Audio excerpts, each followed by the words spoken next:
Welcome.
management enthusiasts, I've got good news.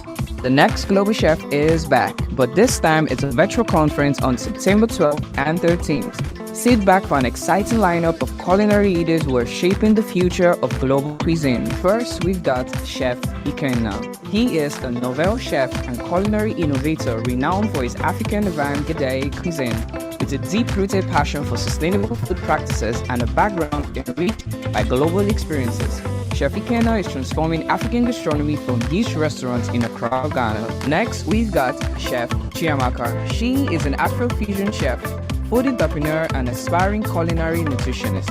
As the founder of Dish Layer Freak and leader of Chow with Amaka Experience, she combines rich African flavors with wellness-focused culinary experiences. Chef Chiamaka is also dedicated to community empowerment through body and mind wellness. Next, we got Chef Moyo, the founder and head chef of the TJ Experience, which brings West African cuisine to the fine dining world.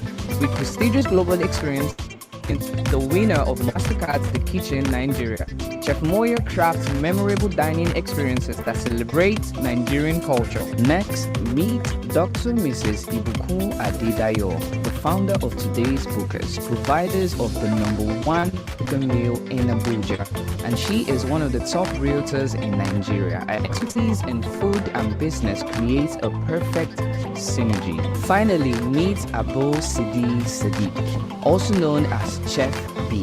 She is bringing the twist to culinary services with Rent a Chef, where you hire a top chef providing you with fine dining at your doorstep. From your kitchen to your events, they have got you covered. Next Global Chef is dedicated to promoting African cuisine and showcasing culinary talents on the global stage. Do not miss the inspiring leaders sharing their expertise and vision. Register now to join us for this virtual journey.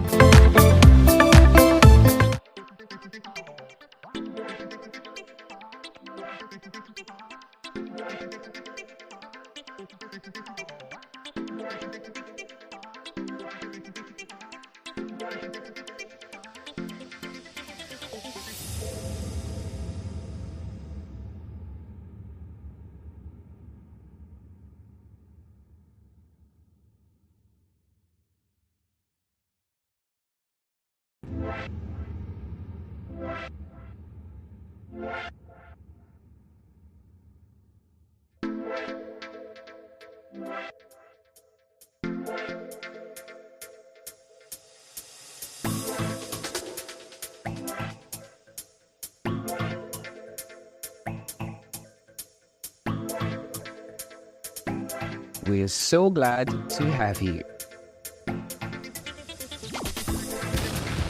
Welcome to the next Global Chef Virtual Conference. We are so glad to have you.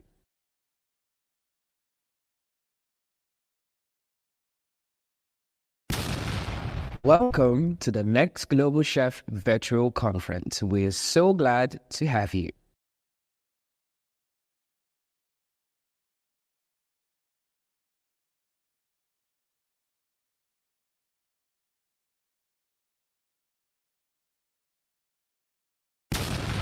Welcome to the next Global Chef Virtual Conference. We are so glad to have you.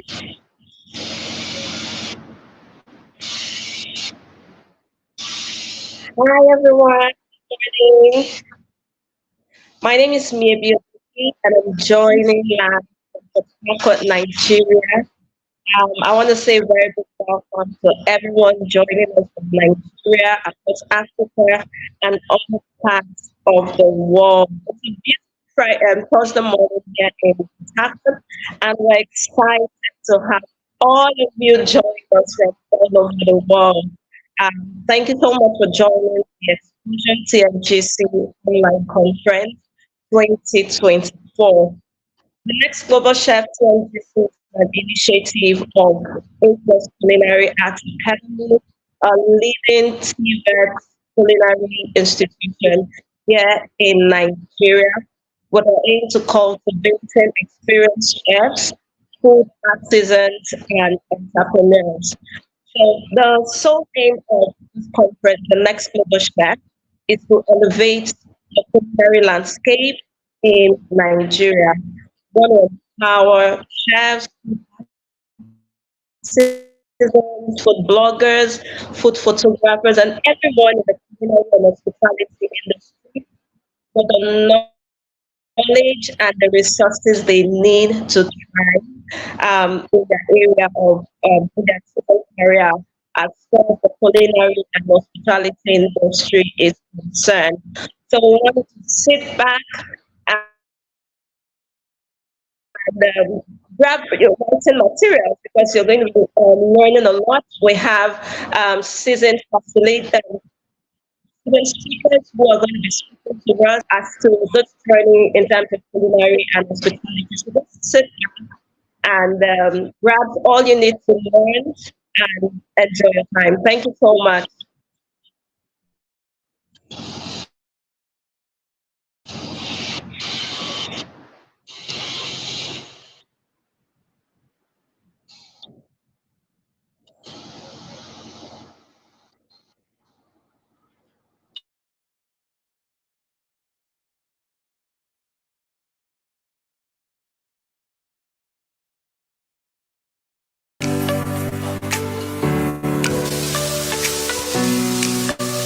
For you to be called a chef, you must go through a professional training.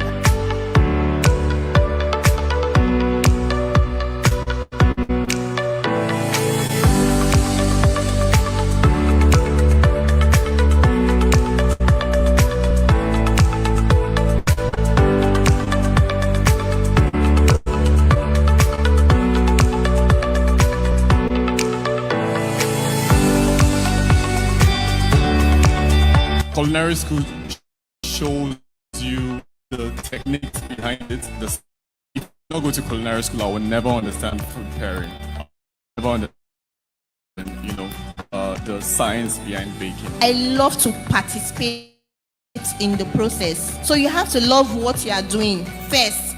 Love your brand. To be a good brand, first you have to love your brand. You need to think innovatively. What makes me different from every other caterer? What makes me unique? Why am I different from every other caterer that exists? Why am I a different chef? What makes me me? Why is my jollof rice different? Why should I leave Okpes buy somebody else's jollof rice? Why? You need to define what your difference is by being innovative. Be deliberate, be intentional. When last did you pick a book to read about the business that you're into? Some of us just want to wish our way successful. You can't wish your way successful.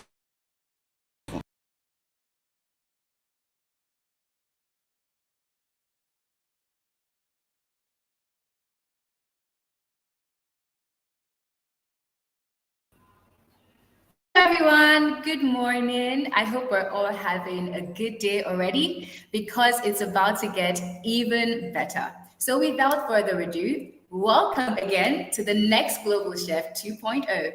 My name is Emanuela and I am the compere for this amazing event.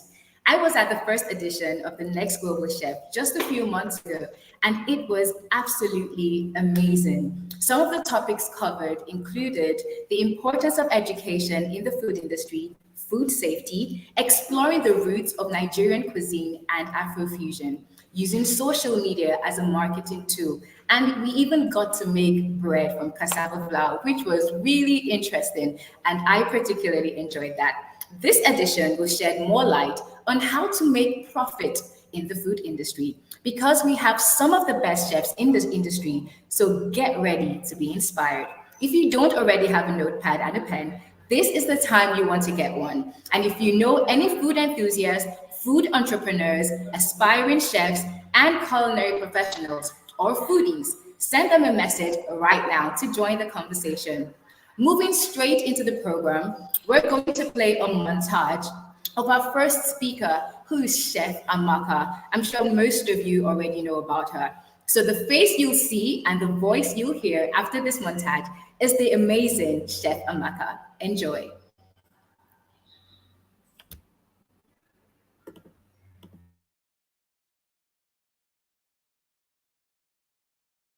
Fusion chef, food entrepreneur, and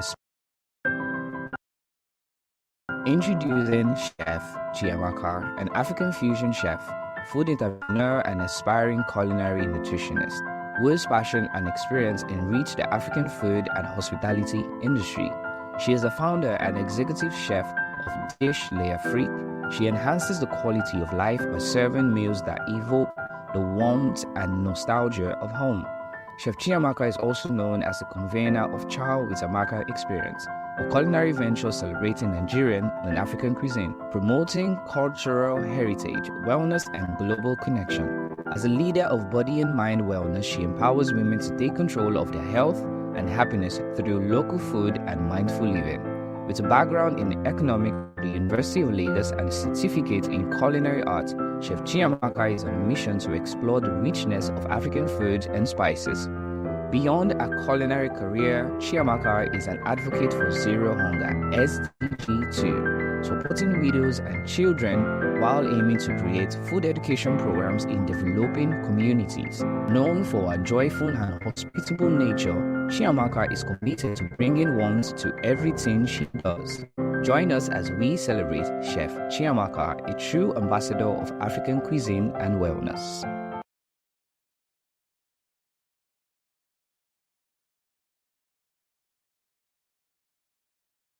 Chiamaka, an African fusion chef, food entrepreneur, and aspiring culinary nutritionist, whose passion and experience enrich the African food and hospitality industry.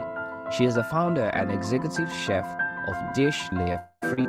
She enhances the quality of life by serving meals that evoke the warmth and nostalgia of home. Chef Chiamaka is also known as the convener of Chow with Amaka Experience, a culinary venture celebrating Nigerian and African cuisine, promoting cultural heritage, wellness, and global connection. As leader of body and mind wellness, she empowers women to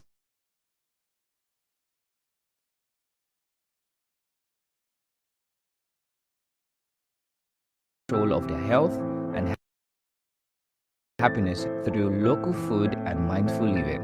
With a background in economics from the University of Lagos and a certificate in culinary arts, Chef Chiamaka is on a mission to explore the richness of African food and spices. Beyond a culinary career, Chiamaka is an advocate for Zero Hunger (SDG2), supporting widows and children while aiming to create food education programs in developing communities. Known for her joyful and hospitable nature, Chiamaka is committed to bringing warmth to everything she does. Join us as we celebrate Chef Chiamaka, a true ambassador of African cuisine and wellness.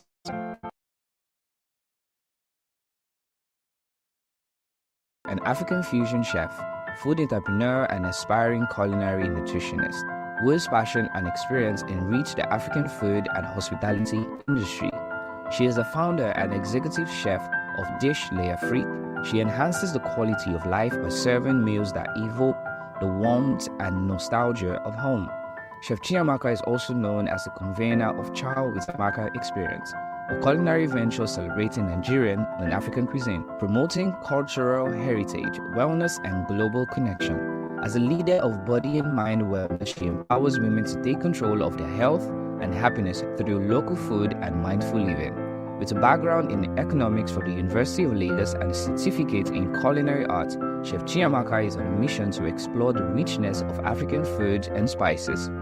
Beyond a culinary career, Chiamaka is an advocate for Zero Hunger (SDG2), supporting widows and children while aiming to create food education programs in developing communities. Known for her joyful and hospitable nature, Chiamaka is committed to bringing warmth to everything she does. Join us as we celebrate Chef Chiamaka, a true ambassador of African cuisine and wellness.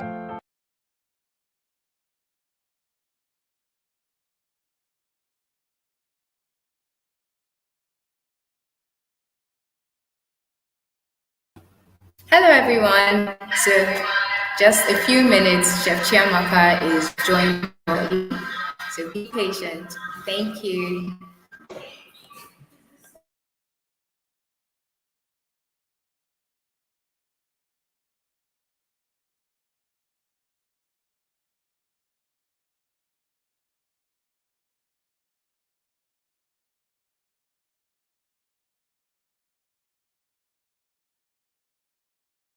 Chiamaka, an African fusion chef, food entrepreneur, and aspiring culinary nutritionist whose passion and experience enrich the African food and hospitality industry.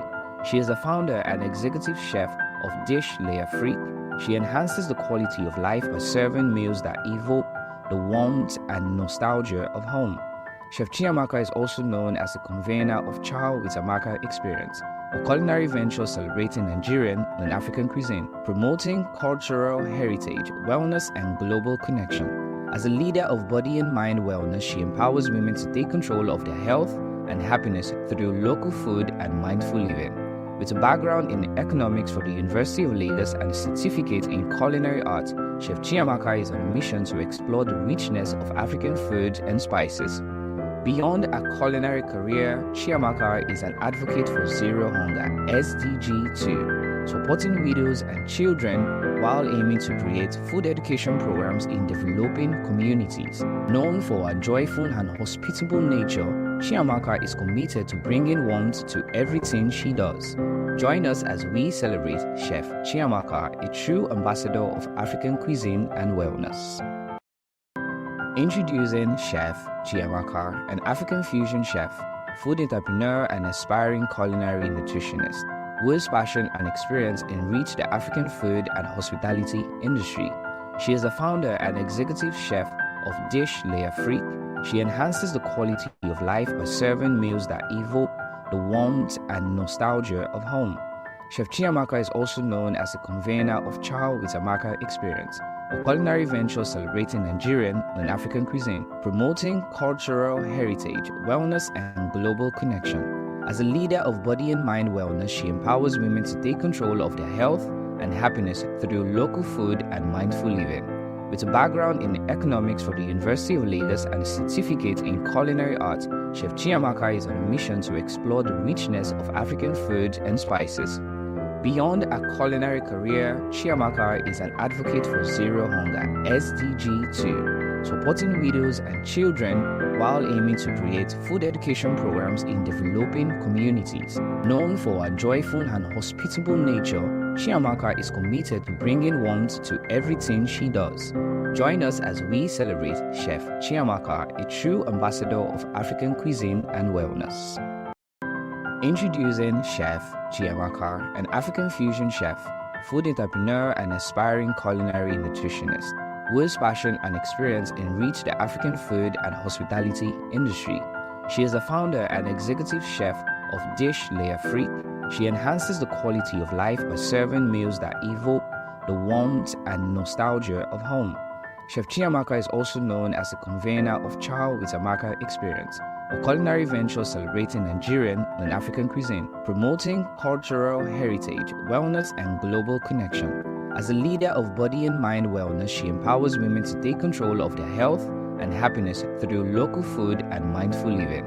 With a background in economics from the University of Lagos and a certificate in culinary arts, Chef Chiamaka is on a mission to explore the richness of African food and spices.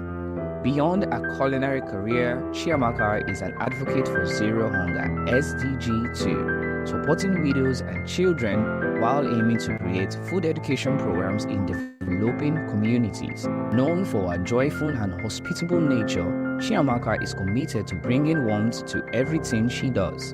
Join us as we celebrate Chef Chiamaka, a true Introducing Chef Chiamaka, an African fusion chef, food entrepreneur, and aspiring culinary nutritionist whose passion and experience enrich the African food and hospitality industry.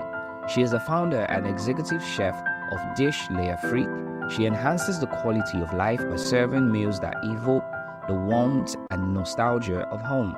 Chef Chiamaka is also known as the convener of Chow with Amaka Experience, a culinary venture celebrating Nigerian and African cuisine, promoting cultural heritage, wellness, and global connection. As a leader of body and mind wellness, she empowers women to take control of their health and happiness through local food and mindful living. With a background in economics from the University of Lagos and a certificate in culinary arts, Chef Chiamaka is on a mission to explore the richness of African food and spices. Beyond a culinary career, Chiamaka is an advocate for Zero Hunger (SDG 2), supporting widows and children while aiming to create food education programs in developing communities. Known for her joyful and hospitable nature, Chiamaka is committed to bringing warmth to everything she does. Join us as we celebrate Chef Chiamaka, a true ambassador of African cuisine and wellness.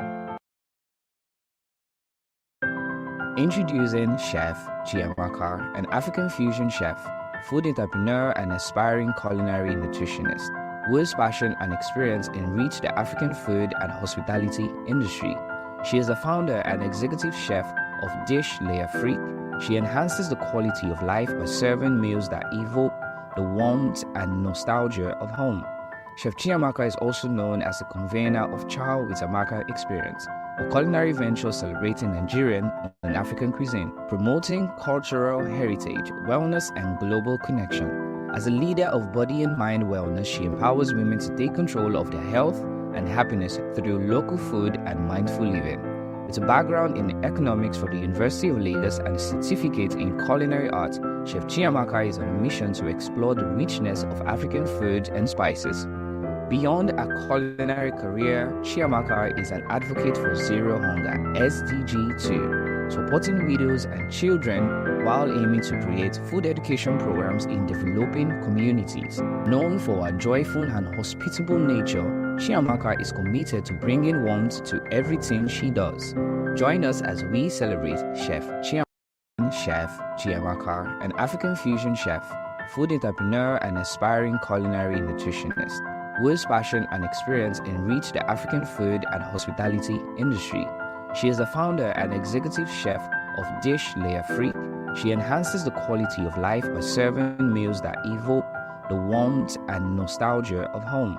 Chef Chiamaka is also known as the convener of Chow with Amaka Experience, a culinary venture celebrating Nigerian and African cuisine, promoting cultural heritage, wellness, and global connection. As a leader of body and mind wellness, she empowers women to take control of their health and happiness through local food and mindful living.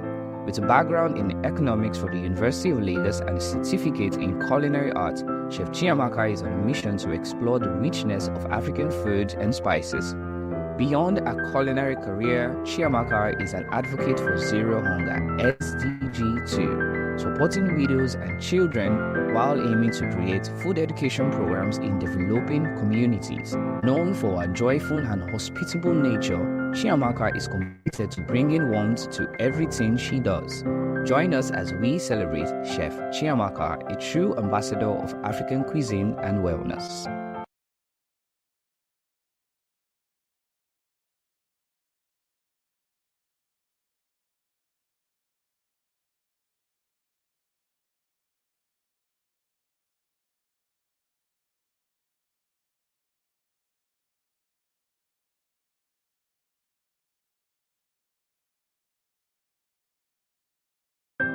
Introducing Chef Chiamaka, an African fusion chef, food entrepreneur and aspiring culinary nutritionist, whose passion and experience enrich the African food and hospitality industry. She is the founder and executive chef of Dish L'Afrique. She enhances the quality of life by serving meals that evoke the warmth and nostalgia of home. Chef Chiamaka is also known as the convener of Chow with Amaka Experience, a culinary venture celebrating Nigerian and African cuisine, promoting cultural heritage, wellness, and global connection. As a leader of body and mind wellness, she empowers women to take control of their health and happiness through local food and mindful living. With a background in economics from the University of Lagos and a certificate in culinary arts, Chef Chiamaka is on a mission to explore the richness of African food and spices. Beyond a culinary career, Chiamaka is an advocate for Zero Hunger (SDG 2), supporting widows and children while aiming to create food education programs in developing communities. Known for her joyful and hospitable nature, Chiamaka is committed to bringing warmth to everything she does. Join us as we celebrate Chef Chiamaka, a true ambassador of African cuisine and wellness.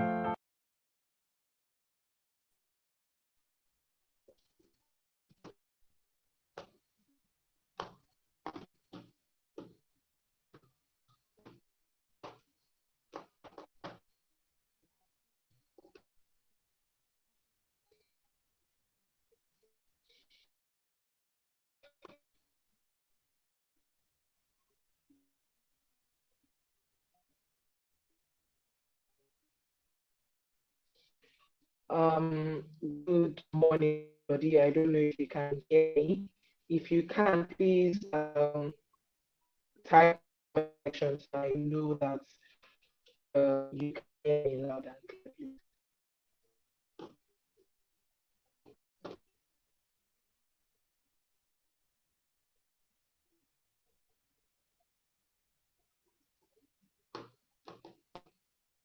Please let me know if you can hear me loud and clear.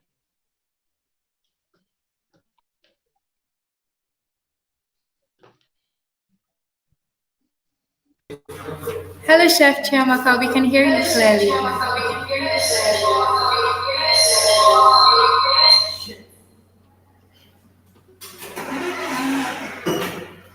Good morning, Chef. Can you hear me? Yes, we You can can hear hear you me. clearly. That's good. God, you can hear me. It's nice to Okay. have you here.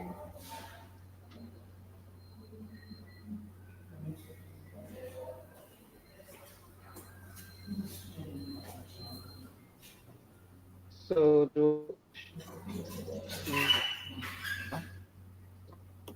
and then we can start.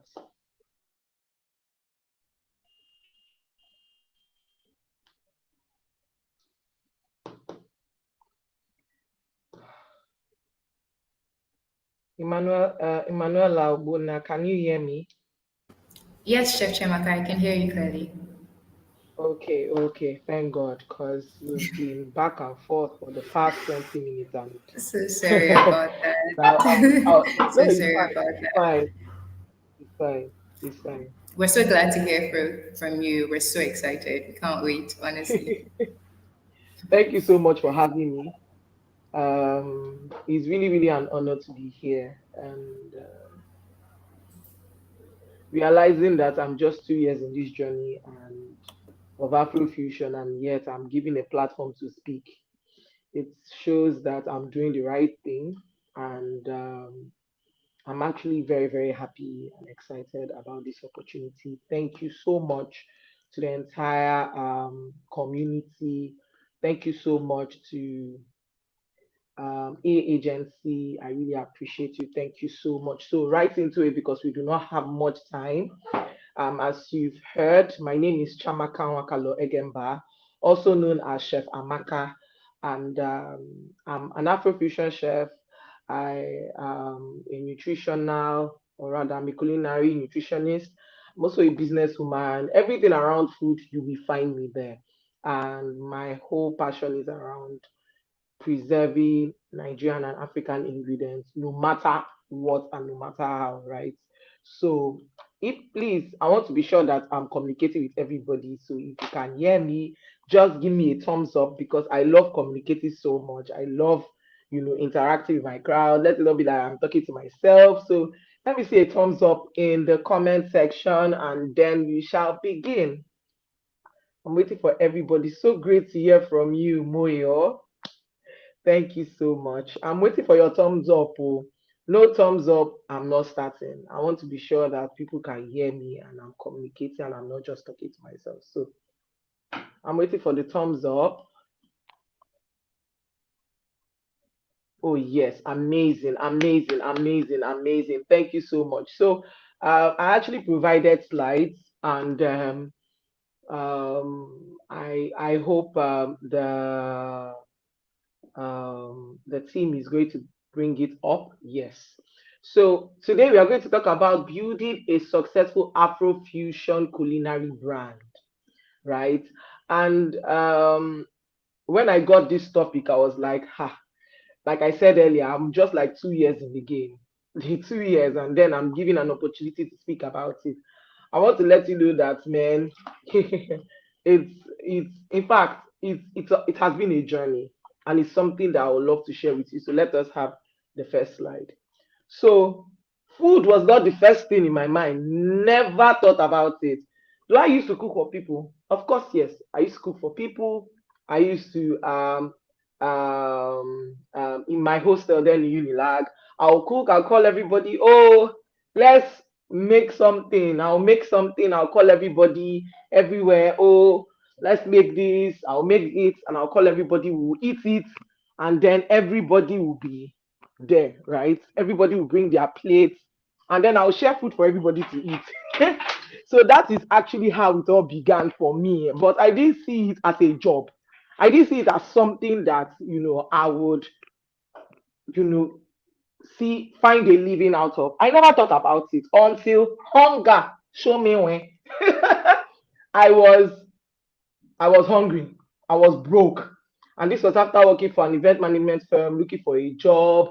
I've looked for a job I didn't see. And next thing, hunger made me remember that, I used to host people in school. I used to, I used to, I love when people come around. Like on my birthday, I will cook. Everybody will gather together and they will eat. It was hunger that made me remember it, right? Um, then I started my business called Dish Lafrique, but it wasn't a full-time job. I just started it and I kept on doing it, still looking for a job. Then I met my boyfriend, now husband, and I went to my first culinary school. And then he asked me, then I did my first event with Chiamaka because I found out that I did my NYSC and they were finishing my NYSC money when I cook for them and they will eat. They will finish my money. And next thing I said, okay, if I host you guys, will you pay? And people were like, yeah. And that was how Chow with Amaka started, right? I wish I put a picture there, you laugh, or me with my long neck and everything. And so my boyfriend, now husband, asked me what next. And I told him, is to just promote my food now, let people buy from me and all that while I'm still looking for a job. And then he advised me to go into content creation like he does. And all this is because of hunger. Because all this is because of hunger. And he taught me how to use storytelling to see how I can get the kind of results I'm looking for. And hunger made me build that community on Twitter. If you follow me closely, you find out that I was first popular on Twitter before I even came on Instagram or TikTok or anywhere. I was first popular on Twitter, right? Even before they found out who my husband was, I was first popular on Twitter before any. In fact, I became a TV host of a cooking show in Rave TV. I was first popular on Twitter, and then I built a community. I wasn't using a good phone then, so I was using mostly pictures. I learned how to do phone photography and all that, and I was doing that. And hunger made me build the Chef Amaka brand. That is the name. So when I called myself Chef Amaka, those days when we were young, we give ourselves all those names. I think my name then was Belezapura. You will laugh because Belezapura is actually my English name and my Igbo name in Spanish. Amaka means beauty and Catherine means purity. So that's Belezapura. But when I decided to go into the culinary world, and my father asked me a question that what is the end of your career? Because I'm in a home of four girls, and my brother came in much later after I finished the university. And my father believed so much in us getting to the end of our career. So he asked, the physiotherapist, and hers is to become a doctor in physical therapy. And he asked the engineer, who was a civil engineer, but later switched into IT. And she said she wants to be a consultant. And the other one, who is the first twin, the last twin wanted to be the what's this thing called? The last twin wanted to be an IT consultant. And then the first twin wanted to be a business analyst. And I'm talking to you, she's currently doing her doctorate in that. And then he asked me, because my dad calls me the money bag, he asked me, and I told him the end of being in this is to become an executive chef. And I told him, okay, let's go, let's do it. So I gave myself Chef Amaka in 2017. I was literally speaking into the future. That was how the name started. That's the name. That's how the name came to be. So the moment I did my first child with Amaka, and then my husband asked me what next. And then I built a community on Instagram. I built that community. I built a community that loved good food, but likes to eat it on a budget. That was what I was doing. So it was hunger that made me find food, right? So let's go to the next slide. But the truth is that despite everything, I wanted to be a purple cow, right? I remember when I went somewhere, I was asking a question, how can I build? They literally laugh. I said, how can I build a blue ocean in a Red Sea? In the sense that there are so many sharks. The truth is that the food space is very, very saturated. We cannot deny that. We can even see that. The food content space, as well as the food business space, is very, very saturated. And one way or the other, I believe so much in standing out as much as possible. And and so when I discovered, I'm just giving you layers of my life because when I found out that it was so saturated, I needed to find a voice for myself, right? And so the first thing I did was, okay, I identified that the food is in the hospitality industry. And so I decided to do things around hospitality. If you go down my page, that's if I've not archived it, I was doing things like how to set up your room, how to set a dining space for your guests, how to do this. I was doing all that. Do you understand? However, I wasn't getting the fulfillment that I needed, right? I was just doing it and it wasn't something I could sustain for a long period of time. And so I think I saw, and I went to a particular school and I felt that I needed to get more knowledge on this thing because I didn't understand the science and my palate and my senses were not properly opened. And I really, really wanted to be open. And the only way I could do that was to go to a culinary school again. And I saw someone doing something with an African ingredient, a Nigerian ingredient to be precise. I was like, huh? And so that's why I got to know about Afrofusion cuisine. So in 2022, that's why I told you that I'm just 2 years in the game. In 2022, I went to a culinary school called Giggles Culinary Academy, is owned by Chef Giggles. And during my exam, man, she she and her team literally drilled us in the sense that for every meal we made, there must be a Nigerian or an African ingredient in it. So we had to start understanding the science. Like she taught us the science, then she also taught us application firsthand for every of the exams. And that's how my love for Afrofusion came about. And that was how I found my purple cow. That's how I became a purple cow in the food space. Next slide. So the thing is, I did it afraid because, first of all, you know that I told you that I had already built a platform on Twitter. People knew me then. I've grown that community, and then they banned Twitter. I entered Instagram back again. I was worried that this Afrofusion thing, people are going to say, "Oh, they are going to you are turning our food upside down. You are not proud of our culture. You are not proud of our heritage." So I was afraid because I already had a brand and I was worried how they will accept Afrofusion because the truth is that Afrofusion in Nigeria is actually very, very fragile. Like we are still trying our best to make sure that it's solidified in the ground, right? And as a natural happy child, I love making people happy. I was afraid of being dragged. Trust me, um, I love making everybody happy. Everybody must be happy in my space. I remember whenever I get dragged, I'll literally be apologizing to people, right? But now I've developed thick skin and I found out that there is no need for that, right? People that won't like you will not like you. And so I was scared of being dragged. I remember I did a content where I used ugu to make pasta, and people literally came at me. Blogs took it around, and I'm talking about 2023.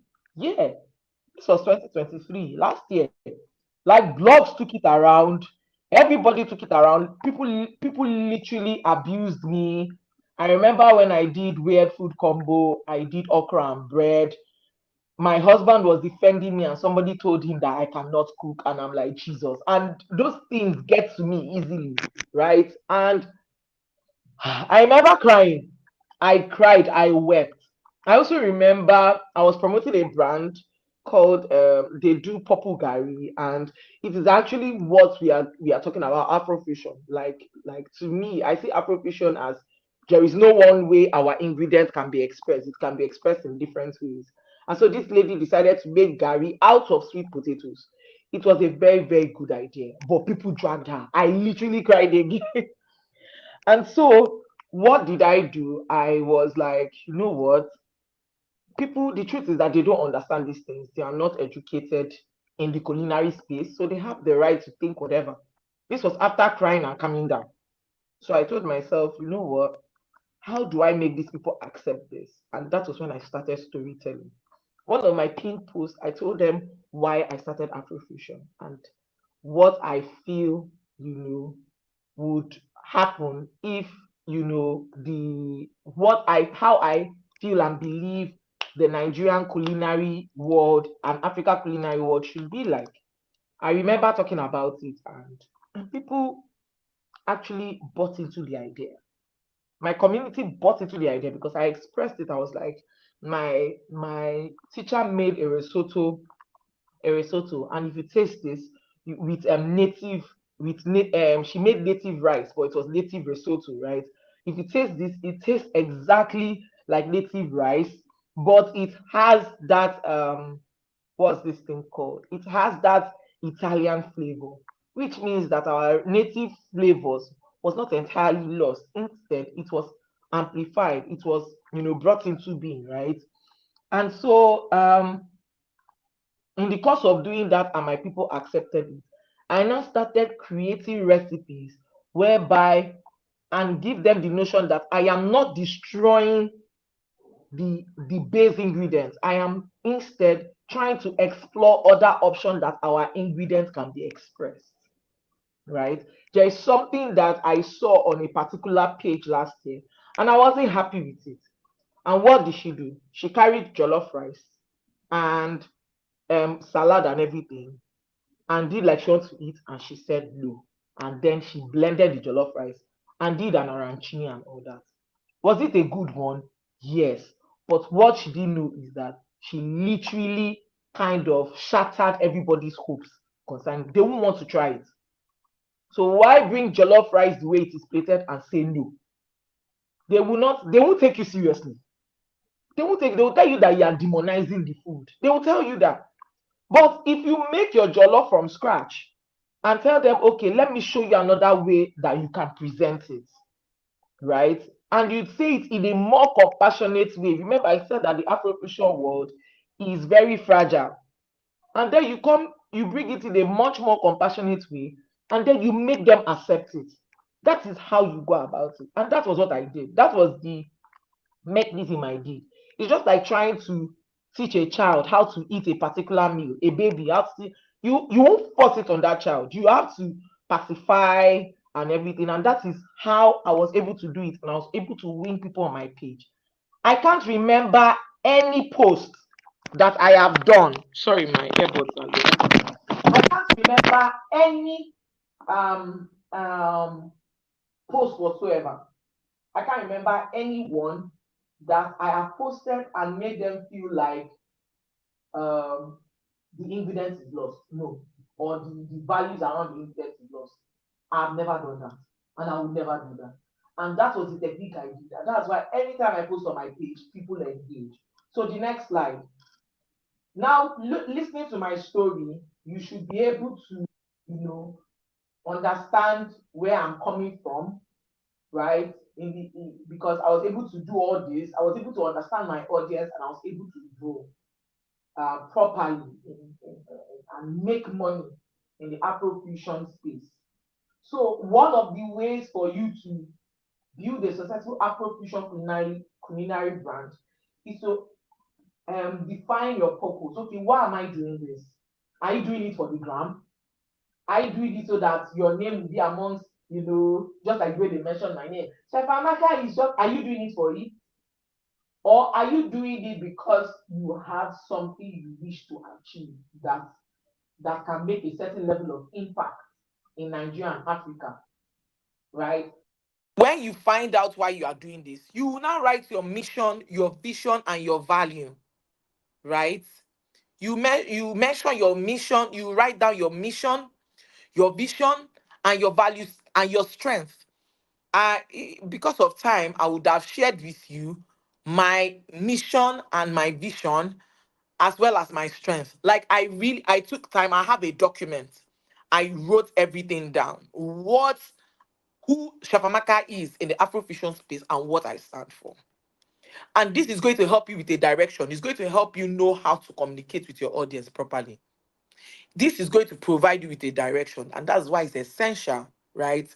Then you need to identify the Afrofusion. You need to identify your Afrofusion positioning. Now, I always tell people that cuisine is wide. Now, the culinary art is wide, right? Choose your problem.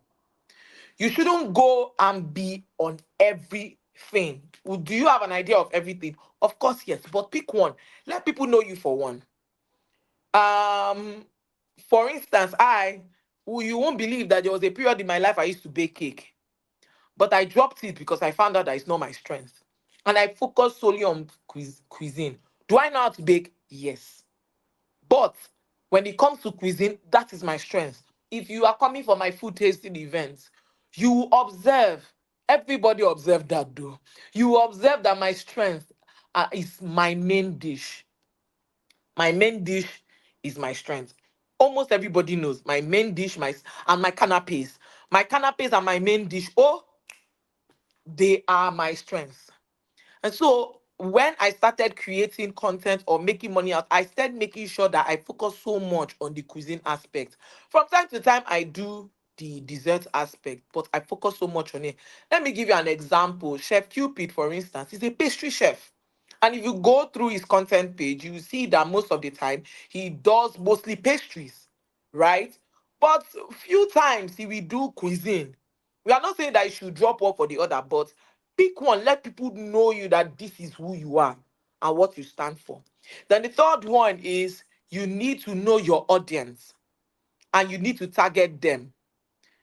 The reason why you need to do so is so that you will know how you are going to do your storytelling, how you are going to communicate effectively with them. Let me give you a typical example. There is a man called Apricot Doctor. When I listened to his story, I observed that when he started, he was using normal medical jargons and he was speaking like the way the people in the abroad how they communicate. But he found out that it wasn't working. And what did he do? He had to change the way we speak. How do Nigerians, how do Africans speak? Banter. Banter works well for us. So what did he do? He went straight into banter. And it gave him, number one, the visibility that he got. Number two, it also gave him the results that he was looking for. I applied this same technique to mine, right? I knew my audience are between the ages of 18 and 45. I also knew that most of the people in my audience are aspiring chefs or people that love to see good, appealing food. Like, some people watch food content for relaxation and all that. And also people that want to learn and all. Then I also observed that people love to hear my voice and relate with them. So a little bit of my nature, which is actually very playful, jovial, jumpy, and all that, will be required in creating my content. And the moment I was able to do that, I started my views started increasing because actually my Afrofusion, listen, I make a lot from content creation, and that Afrofusion really, really helped me. So it's important that you know your audience and identify it properly so that you know how to communicate with your audience through storytelling. Would they want a sober story? Would they want a this one story? Do you need to create story from the moon? Oh, my mother made this from by burying the goat meat in the ground so that the heat from the ground we cook. Do your audience like it? Or do your audience like banter? Know this, understand your audience, right? Next slide. The fourth one is you choose your preferred channel to communicate your Afrofusion message. Now, I understand that we have different platforms, but like I told you, I started on Twitter, right? And one of the things I did on Twitter was that I was taking pictures. I'll take pictures and then I'll post and then educate. It was after they banned Twitter that I entered Instagram. So if Instagram is where you want to, talk about your culinary journey in Afrofusion and make it appealing in the eyes of people, right? Use it, but know the dynamics of using the Instagram space, know the dynamics of using the TikTok space, right? And use it to your advantage. Use it to your advantage. And then find a way to communicate. It will help you to communicate with these people properly. If you know, I'm not saying that I know that some of us will definitely start small, but if you want to start with Instagram, you have to understand that you need to make good, high quality videos and insert some pictures. So you need to make good quality one, or else it will not fly. I have seen a particular chef, I've seen like several chefs doing so well. Like their meals are really nice, but the picture quality is poor. So you need to invest so much in that. But if you carry it to Twitter, for instance, you will fly. Yes, you will definitely fly. If you are not the type that do videos, you prefer to do picture, Twitter is for you. All you just need to do is to put the picture and tell a story. But if you know that you find your way around pictures and all that, why not you use Instagram or TikTok? But make sure that your pictures and your videos are of high quality. You can get away with pictures, and I'm saying it for free. No matter the phone you use, you can get away with pictures. I have worked with a phone brand before, and I've used the phone brand to take good pictures. You can, you know, get away with it. But you see videos, you can't get away with videos. I'm not saying you should break a bank, but look for a phone that is very, very good with videos, and make sure you do full food videography, because normal videography does not work with food. I currently hired a videographer. I had to teach him how I want my video to be shot, because I was shooting my videos myself at some point. So when I know that it is time for me to go into Instagram, I had to go into Instagram properly. So know your preferred channel. Start from somewhere. I told you I started with Twitter. Start from somewhere and then grow from there. Do you understand? The fifth point is try to build a community. See, no man is an island, though. We all need community. See, it's community that will sing your praises. I never called myself the queen of Afrofusion. It was my community that started calling me the queen of Afrofusion. Yes. Because, come to think of it, there are a lot of people that are into Afrofusion before me. They are supposed to be the queens, right? But because I am vocal about Afrofusion, they started calling me the queen of Afrofusion. And I was like, you're calling me the queen. There are other people. Even my teacher is there. Everybody's way ahead of me. Call them. They said now the person way loud pass. Now we go give name. So it's the person that is loud about their craft that will take the title. So they observed that I'm loud about Afrofusion, and my community called me the queen of Afrofusion. I had no other choice than to change my bio recently to the queen of Afrofusion. Build a community. See, it's your community that will speak for you. When people come out to drag you, it's your community that will be your soldier. Build community. In fact, building community, I think AHSC should find a particular day. Building a community is a course on its own. We can't, if we start about building community, we will literally not live here today. Build a community as much as possible. And how do you build that community? You understand what they like I mentioned. You know the kind of language they like. Do they like banter? Do they like, and then build from there. When you build from there, you cannot find a community name. Like, for instance, I call my people, my family people. My family people, how na they? Somebody literally told me we need to do a t-shirt putting my family people, how na they? Literally, they told me that. And I was like, it's not a bad idea. And this is because I built my community. I built my community because I understood the kind of tone they like. There's a lady, her name is T Spice. She's a food blogger. She starts with, "Hi guys." Everybody were like, why is she happy? Why is she always happy? Why? But people know how it that. Her community, there's a name they call T Spice right now. I've forgotten the name because we're actually close friends. So build a community and understand. And again, like I said earlier, the Afrofusion space is very, very fragile. Any small thing like this, people will come after you. Let me give you an example. Opeyemi Farmer King tasked me to do a meal with Oha. Now, I've cooked for Opeyemi Farmer King. He doesn't like Oha soup like that. But he wanted somebody to do a meal with Oha. Now, the problem is, this is what I'm telling you, people dragged me. Some people dragged me for it, but because I had a community, they defended me. What happened? They said, We have watched some TV shows where they give some chefs ingredients to play with. It is similar to what Chef Amaka did, because I did an oha curry and a flatbread made with yam. And people were like, I am demonizing oha soup. I am changing oha soup. I told them, did you read the caption? I literally said, I am, I was tasked to make a meal with oha. So you can imagine how fragile they are. But because I built a community, they now understood that, oh, she is not redefining oha soup. She is making a meal with oha. And that is what Afrofusion should be all about. And trust me, through that, I was able to convince some people about it. In fact, there was a particular lady that said she will never do that. And I told her, why? And she was like, I told her, if you are taxed with a meal, if you are taxed with oha, I would love to see what you use it to make. She said, yes, but it is not going to be this. I said, then that's what makes us different. She said she's not going to make that risk, if I'm not mistaken. And I said, yeah, that's what makes us different. That's why you are a chef, and that's why I'm a chef and you're not. We can take that risk, you can't. So if you don't understand flavor profiling, if you don't understand the science behind every ingredient, you won't be able to take the kind of risks we take, because we understand it.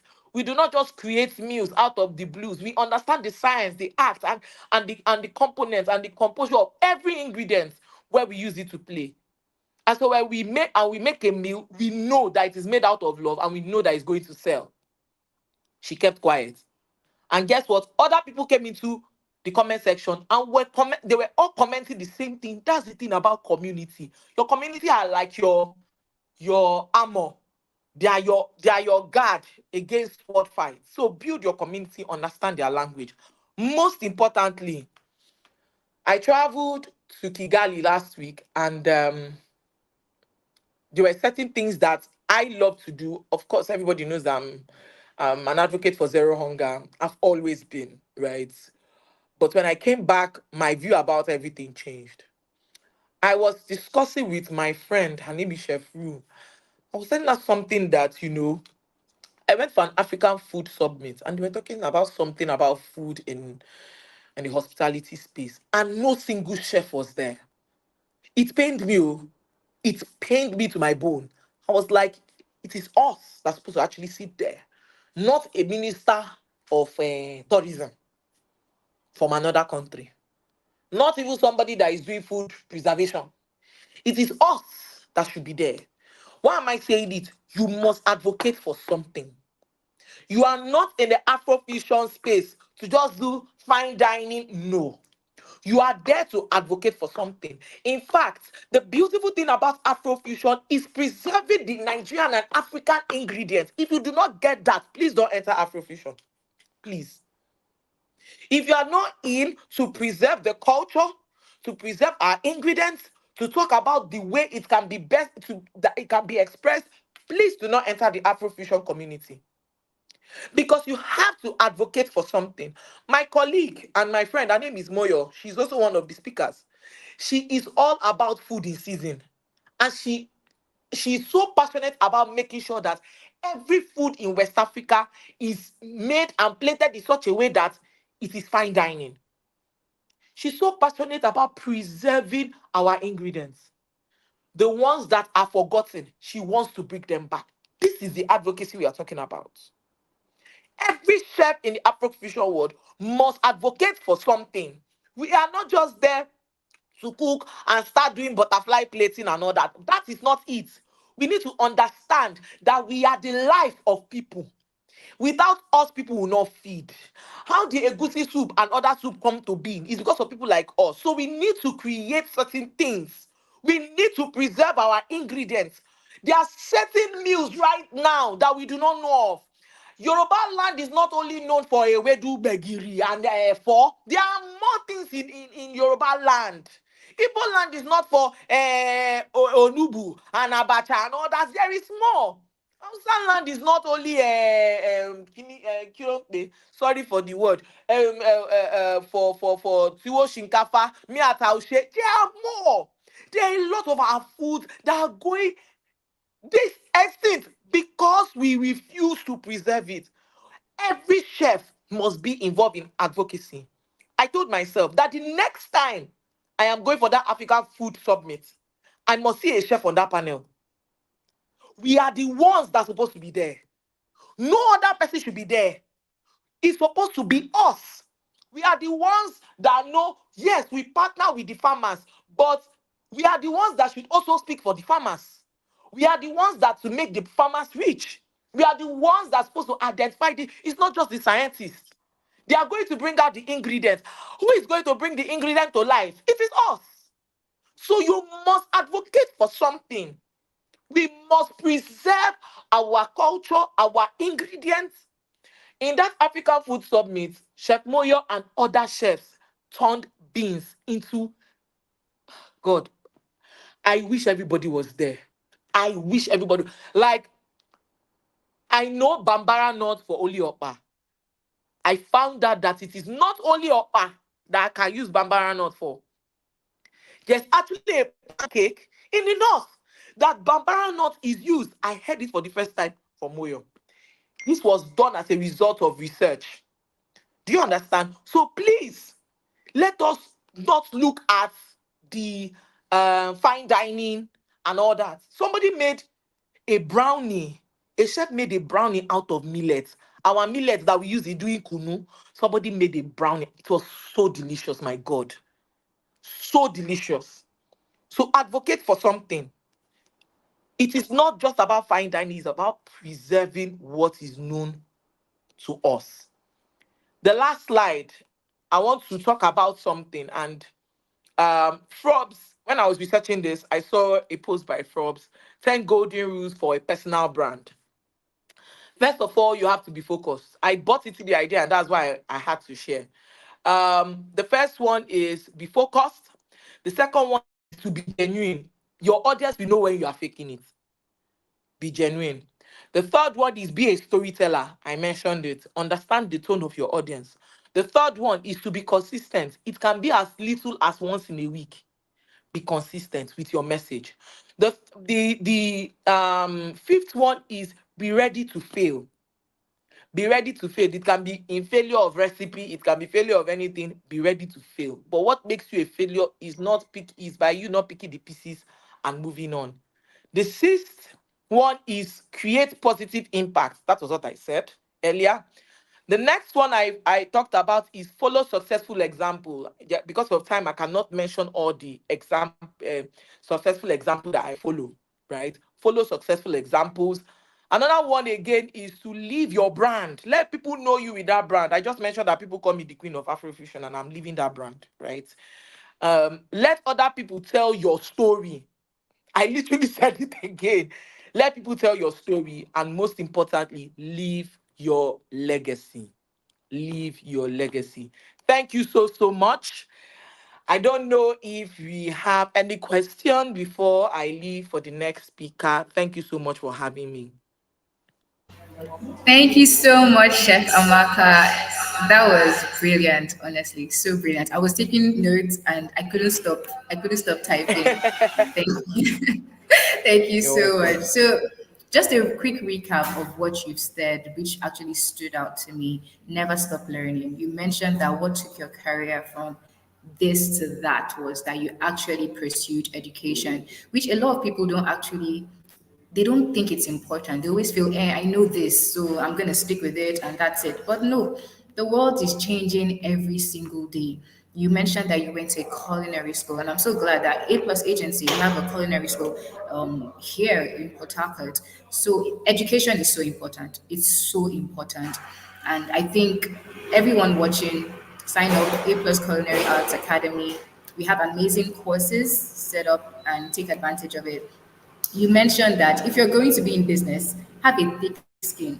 So I'm just gonna ask, have a thick skin because you can tell. I think I've heard it a long time ago. Just develop a thick skin. What is the process to actually developing that thick skin in business? Okay. Before you even develop that thick skin, you would have first of all been beaten, right?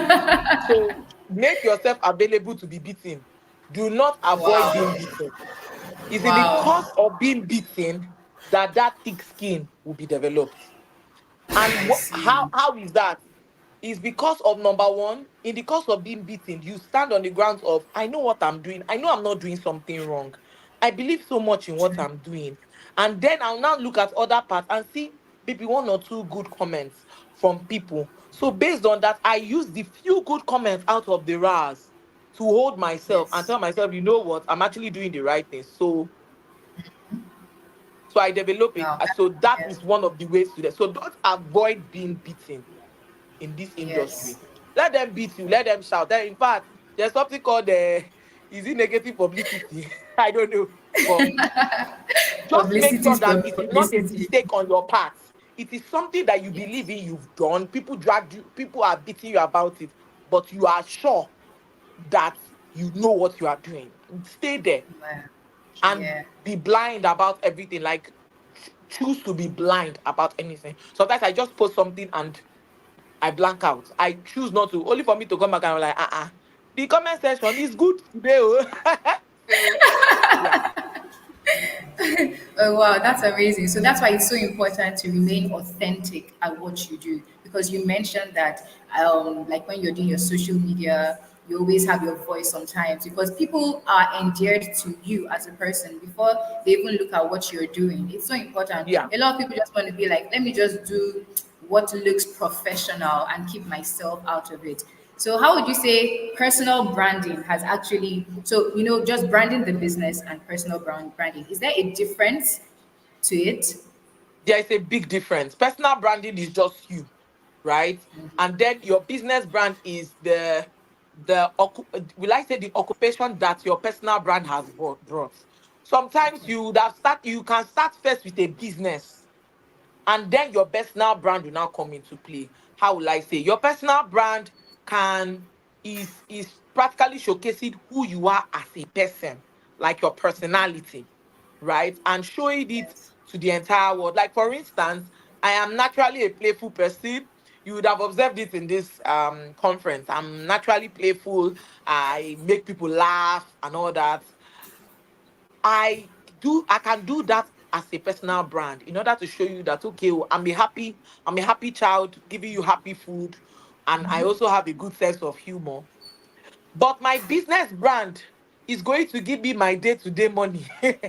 So I have to be as it's not like I'm not going to be professional here, but I'm going to be as more professional here as much as possible because I know that I am solving a direct problem, right? My personal brand is also solving problems. It's also solving problems, helping people to know, how to cook, how to do certain things and all that. Life, enjoy yourself and all that. But the business brand is what pays people, right? Is what pays people. So your personal brand your person can bring up a business, right? That is all I can say. Your person can bring out a business, but the business cannot create a personal brand, in my opinion. You get. And there are some people that actually build businesses and do not want their personal brand to be known.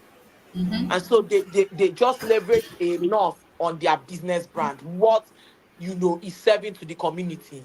So Yes. the business brand has no face, it's just the business. Your personal brand is your face, your personality and everything, right?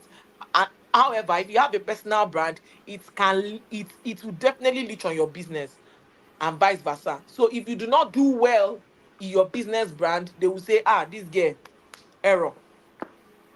I don't know if Yes, I you got you. definitely yes, you Yeah. definitely communicated perfectly. So another question: what do you think is the most important role of a chef in today's world? Because I know you spoke on, like, you were very passionate about food, and you just talked about it's important to preserve the culture, like in for Afrofusion, preserve the ingredients, be an advocate. If you're going to stand for something, stand firm. Don't just be swayed and everything. So for chefs, aspiring chefs coming in, what would you say is the most important role they have to play through their businesses? The most important role to me is advocacy. I will stand on it again. It is advocacy because we are the life of the house. We are the life of people. I always say something that the kitchen is the life of the house. You can kill and make a life there. Very And so true. you are the creator of life and death. Hmm. So, as much as possible, apart from the fact that we cook, which is good, our role is to ensure that our culture, our meals are preserved. Yeah. I always say something that Nigeria and Africa, we have an upper edge over everybody in the world. And the high time every chef sees themselves like that, the better for you. Very Whenever true. I go anywhere and I see any white person, my shoulder pad is always high. You see that I wear cloth like this, now shoulder pad full everywhere. Why? I know Italian, I know French, I know Mediterranean, I know English. Do you know African? Do you know Nigerian? You don't know. But you don't know. But the problem is that our people will learn all these things and then bring their ingredients and their And not quality there. learn ours. That's true. So you will That's not true. and you will not sell it high for us. You give us spaghetti carbonara. We'll spend 21,000. Meanwhile, Exactly. my Malane Wedu is 2,000 naira in this shop. Mm-mm. Hmm. What should we do in self advocacy and preservation? What do? You learn everything you learned there, but you come back and use your ingredients, use whatever you have, and create what you learned there. That is the way you preserve our ingredients. That is the way you give our ingredients more character, and that is the way you advocate for our foods.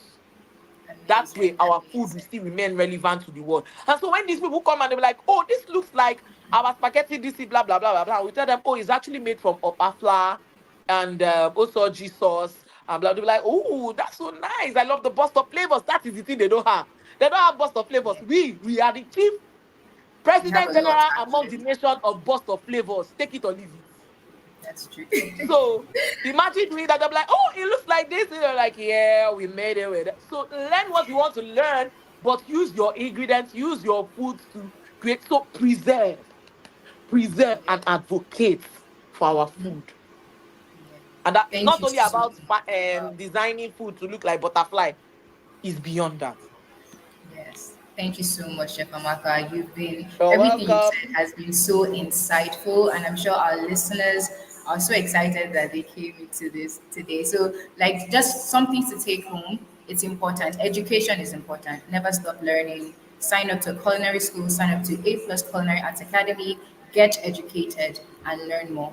All right. Thank you so much, Chef Amaka. It was so nice to have you with us. Thank you so Enjoy much the for rest of the having me. day. You Thank too. you. Thank you. Bye.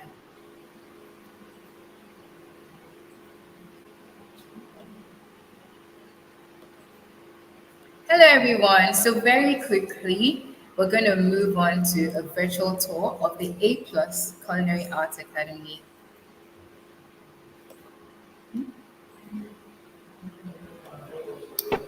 A Plus Culinary Arts Academy. It's amazing. If you're in Port Harcourt,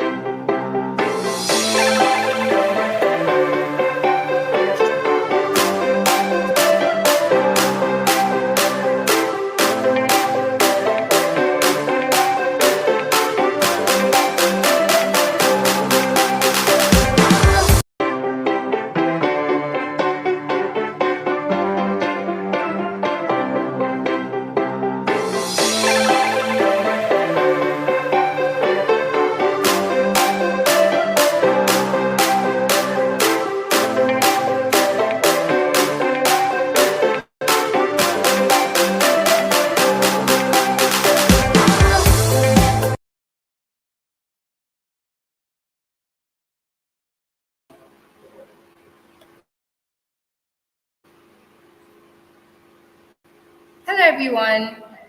Hope you enjoyed our virtual tour of the facility, and we're so excited to have you here. We're going to have our next speaker right now, and we're going to have a montage introducing Chef Moyo. I'm sure you guys are so excited. So enjoy. Visionary founder and head chef of the TJ Experience, where fine dining meets the rich flavors of West African cuisine. With a BA in International Business and Culinary Arts from the Culinary Arts Academy of Switzerland and an MA in Marketing from London School of Design and Marketing, Chef Moyo has honed her skills at top restaurants and hotels around the world. Her global experience spans prestigious kitchens including Rosewood Abu Dhabi, Hofke van Basel in Belgium, Restaurant Veranda in Belgium, and Eaton Sets Kitchen in Lagos. Chef Moyo's culinary experience was recognized when she won MasterCard's The Kitchen Nigeria Season 1 in 2021 and became a leading African woman in Food Fellow in 2023, named among top chefs in Africa. Through the TJ experience, Chef Moyo takes guests on the journey of discovering, curating dining experience that celebrate the essence of Nigerian food and culture. Join us as we spotlight Chef Moyo Odunfa, a culinary artist transforming Nigerian gastronomy through fine dining.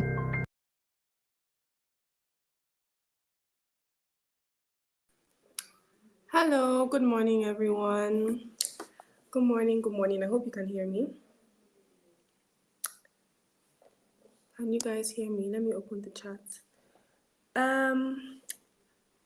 Please let me know if you can hear me. Drop a comment. I want to make sure that you can hear me and you can see me.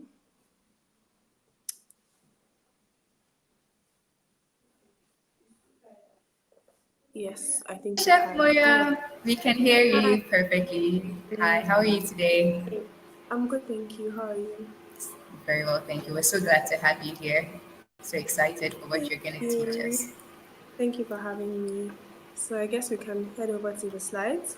Thank you so much for having me. Chef Amaka, I really enjoyed your session. That was very, very insightful. Thank you for sharing your journey with us and sharing the tips and tricks that really helped you. I'm sure it helped me, but I'm sure it will also help a lot of other people. So thank you so much for sharing. And I'm just excited to just spend a couple of minutes talking about telling the African culinary story. And I know that Chef Amaka already spoke about that a bit in regards to Afrofusion and telling our stories and advocating for farmers and people like that. So I'll really just build upon what she has already said. I don't know if you can see my slides. I hope that you can. Thank you for that montage as well. I'll just start by talking a bit about what Atije is all about. Atije means how we eat. We're all about exploring how we eat as Nigerians, our food ways, well, as Nigerians and West Africans, our food ways and our food culture. We believe that how we eat tells so much about who we are, who our ancestors were, and who we have the potential to be in the future. And every single time I say that, I smile because it's something that I truly, truly believe in. I believe in the power of African cuisines and cultures. I believe that our food has a story to tell. And really for me, started my passion for, West African cuisine. Yes, you can go to the next slide, please. Really started when I was in culinary school, and I realized that, when it was time to do Chef of the Day, I was making my menu around Nigerian cuisine, but I experienced some pushback from my colleagues. They didn't understand the cuisine, they didn't understand our cooking techniques, and they felt like they needed to change it. And that for me was like a point of change because I realized how important it is for us to tell our stories. Because if we don't tell our stories, people will rewrite them. People will not respect our cultures and our cuisines. And that began really my journey to exploring West African, Nigerian cuisines and culture. And we have so many cuisines just in Nigeria, so many tribes, so many ethnicities that we will never be able to finish exploring them. And that is really the beauty that it is. So at Atije, we do this through our pop-up dining experiences and our private dinners. We like to serve our guests African style, kind of. Everyone is on one long table. We get to interact, we get to talk. And it kind of reminds people of how we ate when we were growing up. Everybody eats together, sometimes from one plate, right? And that is always very, very refreshing. It brings people together. I love the conversations that are forged at the Atije table, the connections that are made, and then of course the food. And really our goal with the food is to showcase who we are. It's not to change it, it's to, bring it, put a spotlight on it, showcase the versatility of our ingredients, showcase the beauty of our cuisines and cultures, to tell stories around our food. And that really is where the power lies, I believe. It's really about using our local indigenous produce to tell the world about who we are. Because food is more than eating, and food tells the story of who we are and who we used to be, and actually helps us become who we want to be in the future. So we can move on to the next slide. I think the opening montage spoke about me enough, so I don't want to go too much into me.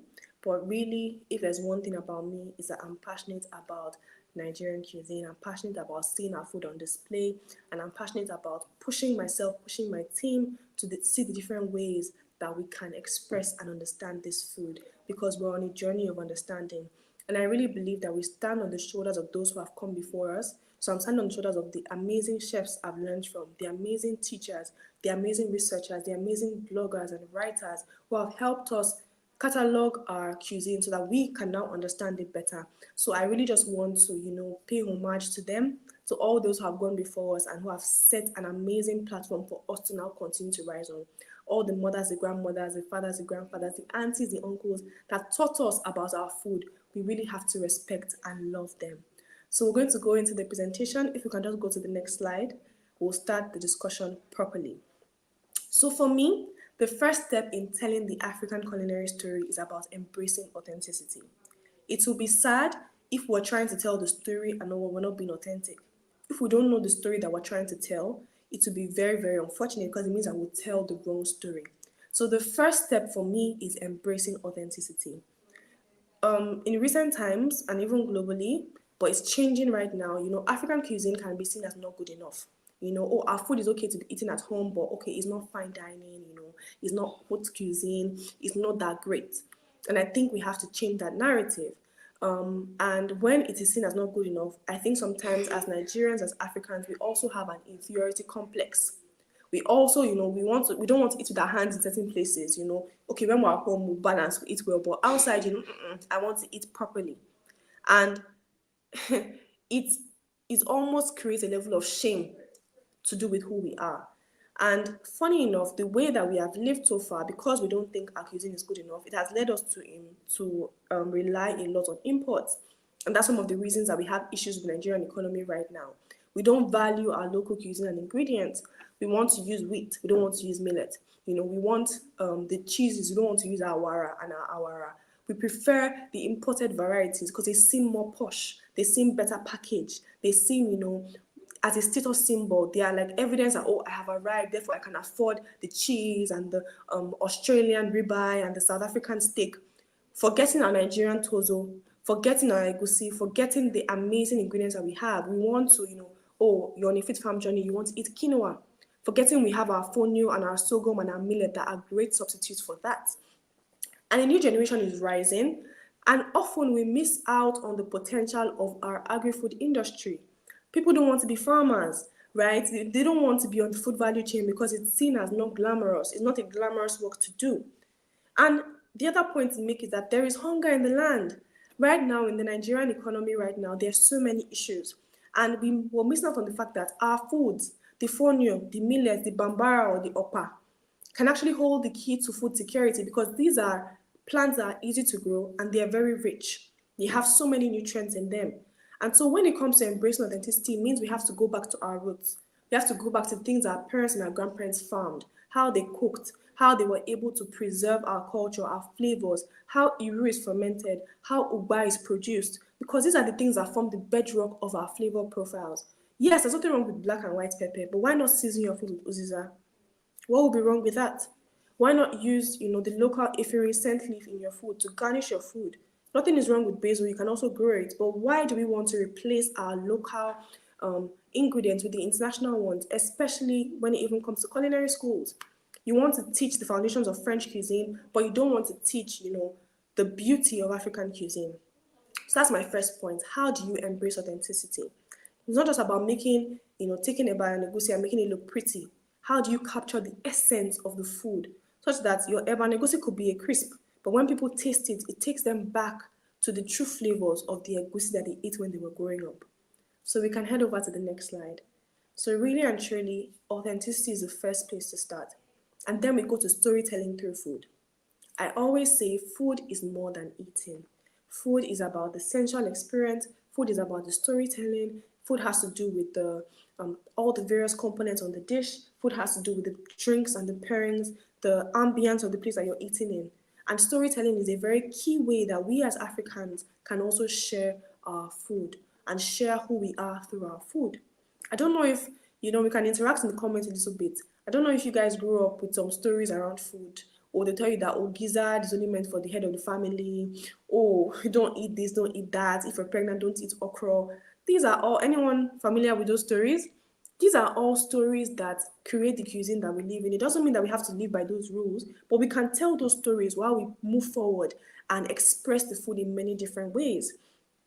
And I said we can use all the things we've spoken about in embracing authenticity, the fact that, people are, sometimes African cuisine is not rated as highly as it should be. We can actually use that to tell our stories. We can use that to our advantage. And the best way to tell stories is through research and development. As I said before, you have to know your onions to come and be telling people about a story. And I'll give an example. Ayamashi. Ayamashi is the name of a woman. She's from Ikenna in Ogun State, and she used to make a stew made from green bell peppers, green rodo, green tatashi, with lots of onions. She'll fry it in palm oil, she'll serve it with ofada rice and wrap it in a moi leaf. Now, that food became named after her. So people will say, oh, Ayamashi, as in this is the name of the food that this woman used to cook. And how did she get her name? Apparently, her husband was in a fight in their community, and everybody was begging him, Mashe, as in, don't do it, don't kill him, have mercy, don't. So after that fight, they started calling him Mashe, and she, as his wife, became known as Ayamashe. That is how we have Ayamashi stew. That would be an amazing story to share when you're presenting an ofada course, even if it was just ofada that you wanted to cook for people at home. Telling that story adds to the experience of eating that food. But if you don't know that story, if you didn't do your research, how will you be able to share it? You'll be misinformed. You'll tell the wrong story. So on the baseline, you have to do your research. You have to know, be interested to know about the food that you are cooking. It goes past, oh, I know how to cook well. Oh, I know how to sear. I know how to saute. Great for you. But after that, what do you know about the ingredients? Where do they come from? When you were buying your green pepper in the market, did you ask the seller, oh, ma, where did this green pepper come from? Where was it grown? That interest will make a big difference in how you're able to tell the stories of food. Can we go to the next slide, please? And I'll talk a bit about the pictures on the slide. I keep forgetting, but we have some pictures of different dishes from Atije. On the previous slide, that was our abula kos, amala ewedu begiri, and it was an amala focaccia. So really, it's about making food that resonates with people. It reminds them of the cuisine you're trying to share, but it also challenges them and pushes them forward. So the next step is how to create memorable experiences. And for me, one of the greatest tools to do this is nostalgia. Nostalgia is when something takes you back to a memory from your past. And I gave an example before that you can give somebody a chip and the person will taste egusi and just make them remember, God, I remember the egusi that my grandmother used to make for me. That is nostalgia. If you can make people remember, if you can take people back in time through your food, it will be a memorable experience. Nostalgia means that, you're able to trigger memories through your food, through the flavors that you imbibe. And the next most important one is excellence. As chefs, we will not always meet the mark, but we need to always be aiming for that mark. You might be somewhere today, but the greatest thing that you can do is not be satisfied with where you are. I said earlier that Nigerian cuisine is so vast and intricate. I know that from today to the day I leave this earth, I will not finish because there's so many tribes, so many cultures, so many languages. You can give somebody in Kogi State the same ingredients as somebody in Taraba State the same ingredients, and they will make something completely different because we have different cultures and taste buds and cuisines. However, the goal is that, and our desire is that we don't get complacent. As chefs, as restaurateurs, as bakers, as hospitality professionals, as food lovers, we need to keep along the path of improvement. If you say, oh, this is my signature dish, this is what I'll continue cooking, you can't do that. Yes, keep cooking that dish, but keep expanding beyond that dish to make sure that you actually keep honing your craft and your potentials. And finally, my final key to creating memorable experiences is be daring. Chiamaka spoke about how people have dragged her because she tried to do.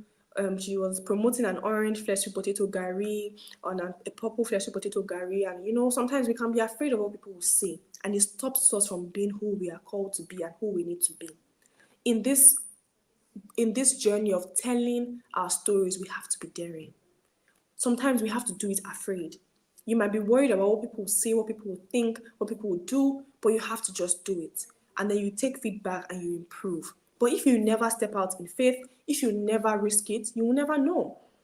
There's a dessert that we did in Asije a couple of months ago, and it was based on egusi soup. And honestly, I was having palpitations because I did not know what people would say. I did not know how guests would react. These are guests that have paid, and I promised to give them an experience.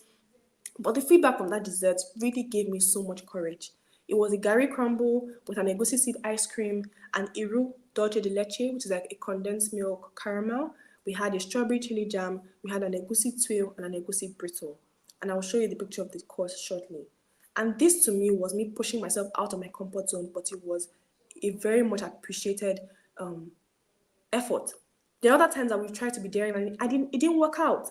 Funny enough, it was the same menu. We did a ramen course. We're trying to recreate, that Indomie feel growing up, but then making Indomie with our own local flours and ingredients. So we made a ramen noodle based on millet and cassava, and it just didn't come together well, and I felt so bad. But guess what? I dared to believe that I could. One of them didn't go so well, one of them came out excellently, and I'm grateful for the process. And this dish that you can see on the page, it's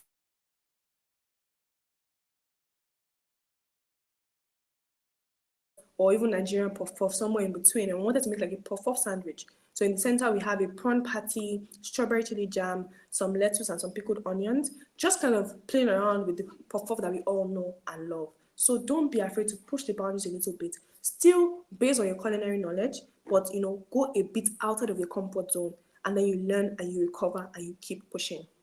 Let's go to the next slide, please.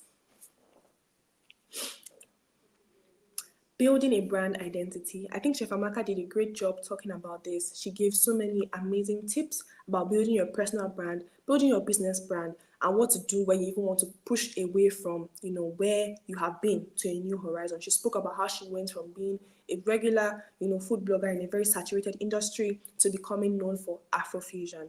And that is my first question. What do you want to be known for?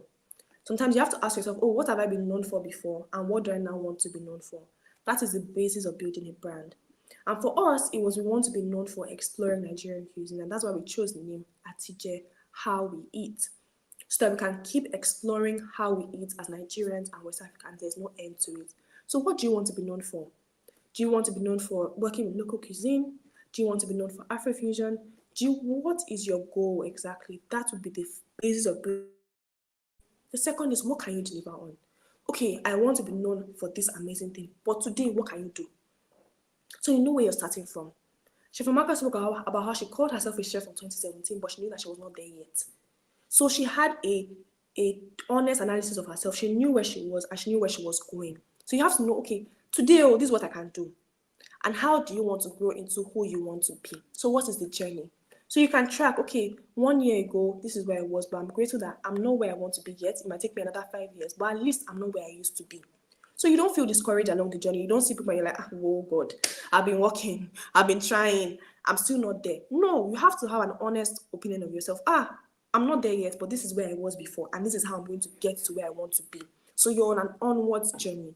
And then finally, how do you access opportunities? Chef Amaka and I have been in a fellowship called Leading African Women in Food, and that for me has been a way to access so many opportunities. So even as you are not where you want to be yet, how do you get yourself to be open-minded, to explore new things? You have to open yourself up to learning from other people, being mentored, opportunities that might come your way, even when it doesn't seem like it. So you have to, put yourself out there sometimes. Apply for competitions. The Kitchen Nigeria, I applied. Nobody in my family knew. Nobody knew. I just applied in secret. And it ended up being something that I won. I ended up winning it. And that made a big difference in my life. So sometimes you just have to put yourself out there, jump into the deep, apply for that competition, go for that seminar, connect with that person, learn more.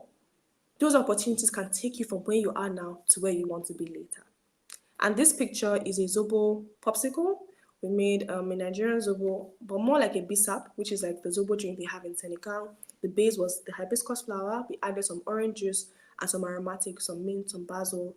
And then we finished it. You can see around it, we have some of the dried Zobo leaves. And then we have some candied Zobo, which was used to garnish it. So we can head over to the next slide, please.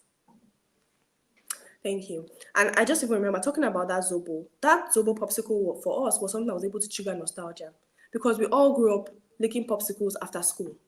So it was fine dining per se, but when you take it, it reminds you of, oh wow, I remember, those hot days after school when we used to just lick ice lollies and popsicles. And that is nostalgia. So, as we round up, we'll talk a bit about navigating the culinary market. Chef Amaka spoke about this as well. And the first thing is, what is your unique selling point? This goes back to what do you want to be known for? Yes, a lot of people cook, and a lot of people will continue to cook. But what is one thing about you that makes you different? You might not know now, but as you develop and as you learn, you understand that this is what you are good at. Chef Amaka spoke about how she's good at her mains and her canapes. So as you learn and as you develop yourself, you realize, this thing, I'm really good at it. How can I make it into something unique for me? The next thing is your target market. Who do you want to reach? And you cannot say everyone, because everyone, if you're reaching everyone, is no one. You have to know, okay, I'm trying to reach people, young people in Nigeria who are in the working class and who love to eat out. Or I'm trying to reach students who are on a budget. You have to think about who are the people that are going to consume your content. Who are the people that are going to eat your food? Who are the people that are going to experience what it is that you have to offer? So you can know how to target them well. And Shamamaka spoke about how her husband had to change his lingua from the medical heavy jargon into something that was suited for his target market. And finally, what is your positioning within your market? You can be in a very large market, or the culinary industry, or the Afrofusion industry. What is your niche? Is it going to be desserts? Is it going to be main courses? Is it going to be dining experiences? Is it going to be bowl food? A good example is Dubos. They're doing amazing things with their bowl food. In your market, you've identified that this is my market. Oh, I'm in Afrofusion fine dining. What is your niche? What is that particular space that you want to take cognizance of? What do you want people to know you for in detail? And if you're able to write out and outline all these things, it will give you so much more direction. So you will not be lost. You'll not just be looking at what everybody else is doing and just be feeling, hey, God, when? Oh, why not me? Oh, why me? You'll be focused on your goal and you see progress in that thing that you're doing. And this is just a picture of the ATJ experience, me just coming to present the dishes to our guests, because as we are talking about, storytelling is a big part of what we do, and it's a big part of how we tell the culinary and cultural story of who we are as Nigerians, West Africans, and Africans. Can we go to the next slide, please? So yes, so as I said earlier, food is more than eating. The first picture, I told you already, it's bofrot or buns. It's a sandwich that is made from bofrot. It has a prawn patty in there, some lettuce, some pickled onions, and some strawberry chili jam. The second picture is our egusi dessert. It is a gari crumble, egusi seed ice cream, egusi brittle, egusi tuile, some strawberry chili jam, and an iru dulce de leche. And finally, we have our igogo soup dumpling. Igogo soup is a soup from Kogi State, and it is made from sesame seeds or beni seeds, or what they call ridi in Hausa. It's very similar to egusi, but it has a bit of a more nutty flavor. So we stuffed it into a dumpling, and our dumpling was made from pounded yam. And we also added some smoked benifal in there, and that was an amuse bouche. So it was the first bite that the guests had to bite into, full of flavor. Some of that ogiri was in there as well. It was true to who we are, but it was a burst of lovely flavor that brought a lot of nostalgia for a lot of people. Can we go on to the next slide, please? And I am really just rounding up. Finally, this is a course that was on our last menu. It is a kunu aya panna cotta, tiger nut panna cotta, with a chocolate creamer, a banana granola, a strawberry gel, and a chin chin tuile.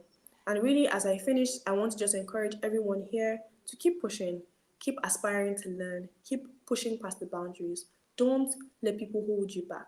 People have told all of us no before. We've heard no so many times. I remember even hearing no all the way back to secondary school. I remember one of my teachers telling me, oh, you want to study catering when there is medicine. He said, oh, people will always need doctors. And I said, oh, people will always need to eat.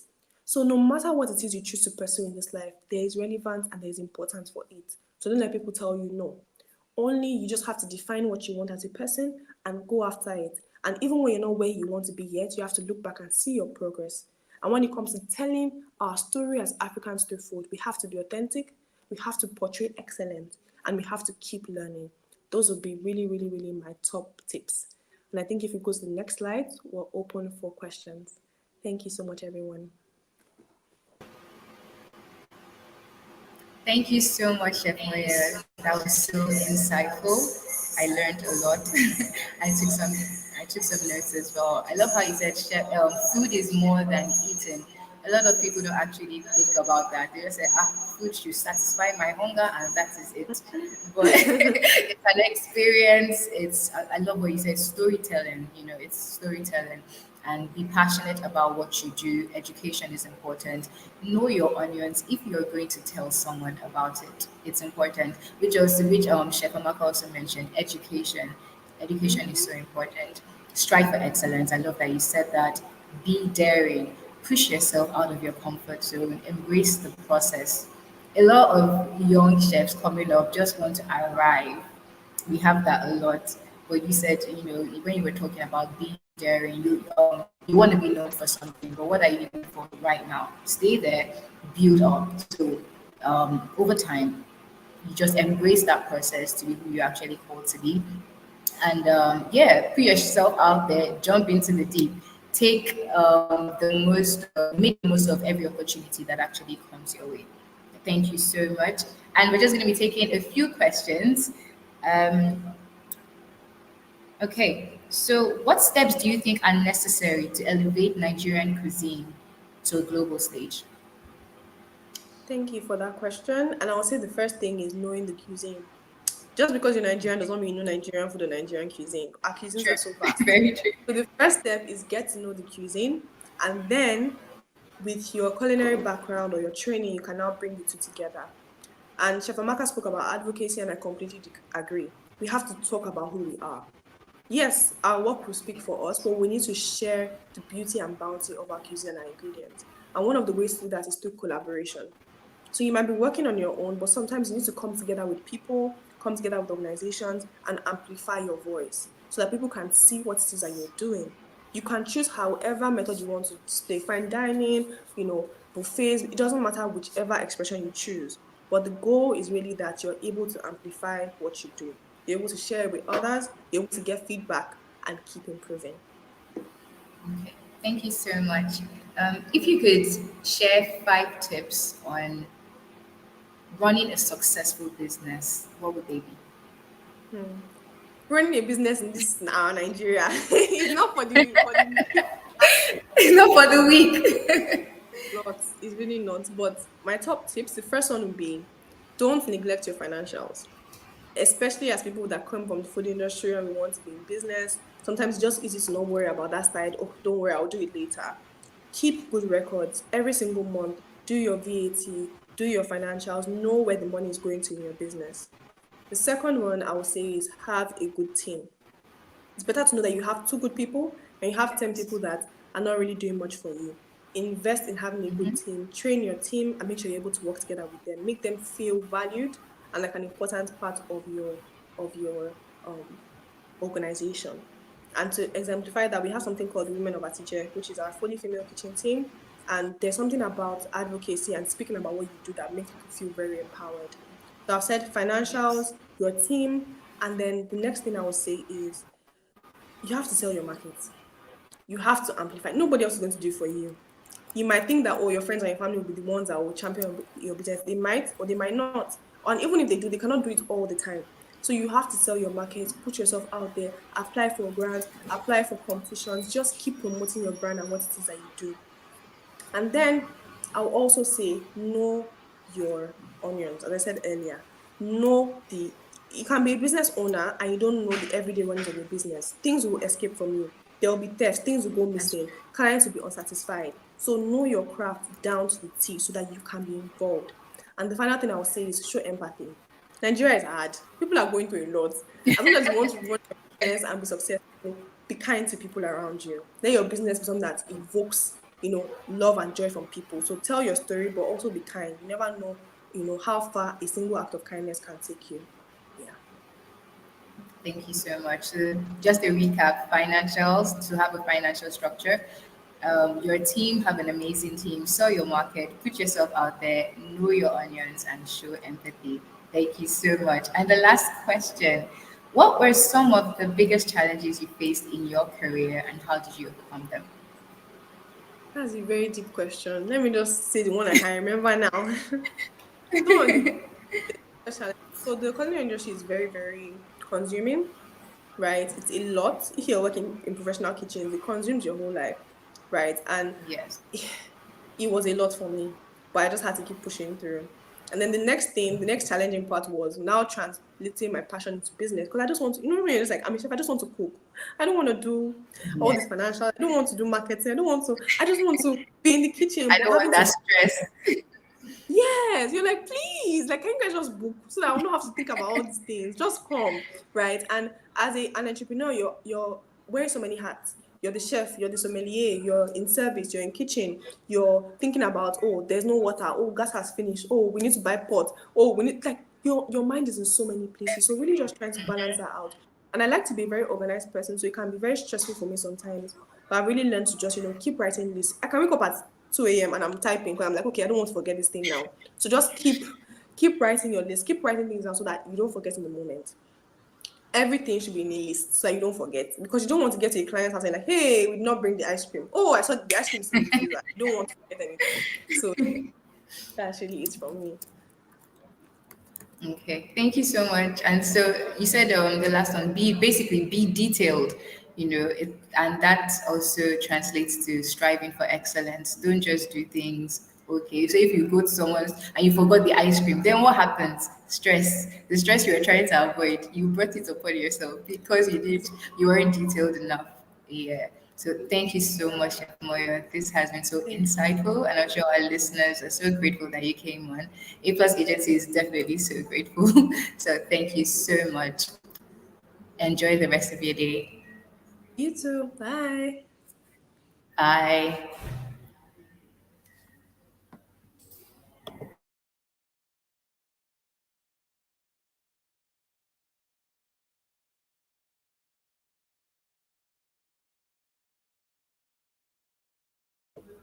Okay, so guys, we're moving on to the next thing on the schedule, which is about the Japa program here at A Plus Culinary Arts Academy. It's one of the best programs ever. If you're looking to travel out, you're looking for international opportunities, you're an aspiring chef, you're a foodie, and you just think, I can work in the culinary space and I want to do it outside the country. A Plus Culinary Arts Academy offers you that. So even if you're not trained, so you just like to do certain things, you're not trained, but we can train you and sort everything out. So your accommodation, sort that out, your visas, sort that out. You even get to, before you leave Nigeria, you actually have a job. So it's literally the icing on the cake. It's a whole package brought to you, and I truly believe everyone would benefit from that. So we're gonna have Mrs. Miebi talk about it in just a few minutes. Get your notepads ready, get everything ready, be very excited to learn about it. And if you're not already following us on Instagram, you need to. You can take like a few seconds and just go to our Instagram page. That's a.agency_culinary. A.agency_culinary. Send a DM. Let's know about what you want to do. Talk about, we can send you our brochure so you know about the courses we offer. Also, we have an amazing WhatsApp community going on. You heard everyone talk about it. Okay, you heard everyone talk about how important a community is and how that is truly the backbone of your brand. So you can join our WhatsApp community, send us a DM, and we'll send you the WhatsApp link and add you straight into it. All right, so Mirvi will be here with us shortly.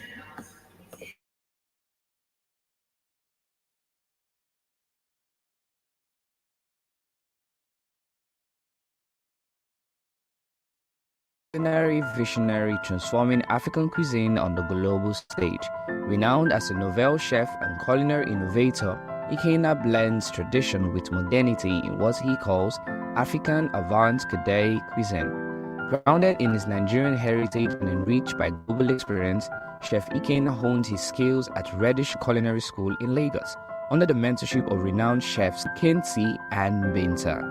Gaining recognition for his nomadic teen pop-ups in Accra, Chef Ikenna champions sustainable food practices, promoting underutilized indigenous species. With a passion for culinary education and innovation, he led the kitchen at Ghana's premier Eco Lodge, designing a sustainable, locally driven menu.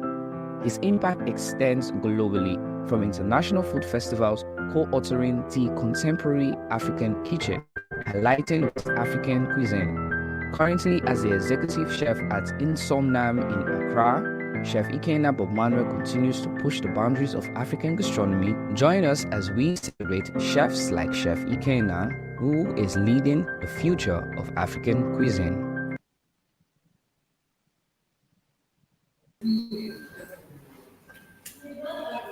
Hello, Chef Ikenna. Hello, hello. Can How are everyone you hear me? doing? Yeah, we can hear you clearly. Okay, okay. I'm fine. How's your day I'm doing fine. going? The day is going well. It's a beautiful day.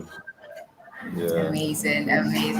We're so And excited you how, could join us today. yeah, and how is Port Harcourt? Port Harcourt is amazing. Eating Nice, plenty bully and fish. Yes. nice, nice, nice. I actually have history. Fun fact, I have history in Port Harcourt. Before before starting my culinary career, I used to work as a marketing supervisor for a cosmetic company, and I was living in Port Harcourt. That was where I resigned before going to culinary school. Wow, So, that's amazing. yeah, So when are you visiting us then? An official visit. hopefully, hopefully soon, one day. Okay, good. Yeah, Good. Awesome. We can't wait to have you. nice, We're looking forward to it. All right. sure. So we're so excited about what you're going to teach us.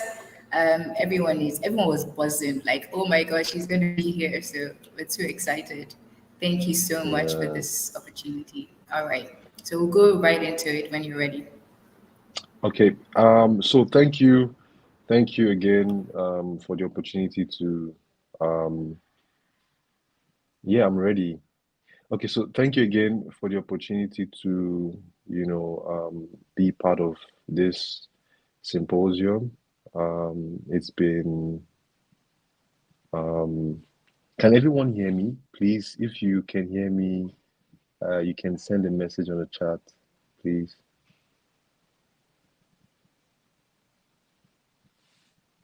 Can everyone hear me?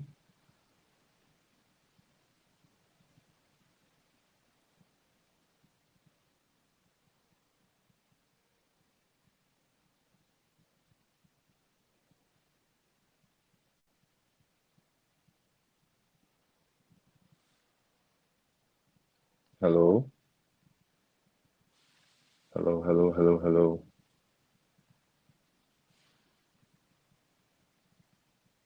Oh, okay, okay.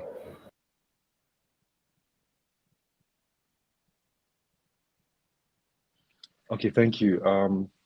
So thank you for the opportunity to be part of this symposium. Um, it's been a great privilege. I'm very fortunate to be, to sit among, like minds and among celebrated chefs like Chef Moyo and, Chef um, Chef Neka. Um, and also, I must say very well that, being around these star-studded women, it's very symbolic because I strongly believe that, African cuisine, from a cultural perspective, have been, shaped by women. Like I would always say to my friends and colleagues, I would say that African cuisine, um, sorry, I would say women are the gods of African gastronomy. Yeah, so it's a privilege. It's a privilege to be here, and thank you very much for having me. So first things first, I will be speaking, about embracing diversity in food. So for us to understand diversity, you cannot separate, food from culture. It's like two sides of a coin. You know, so exploring how cultural diversity influences the world of cuisine.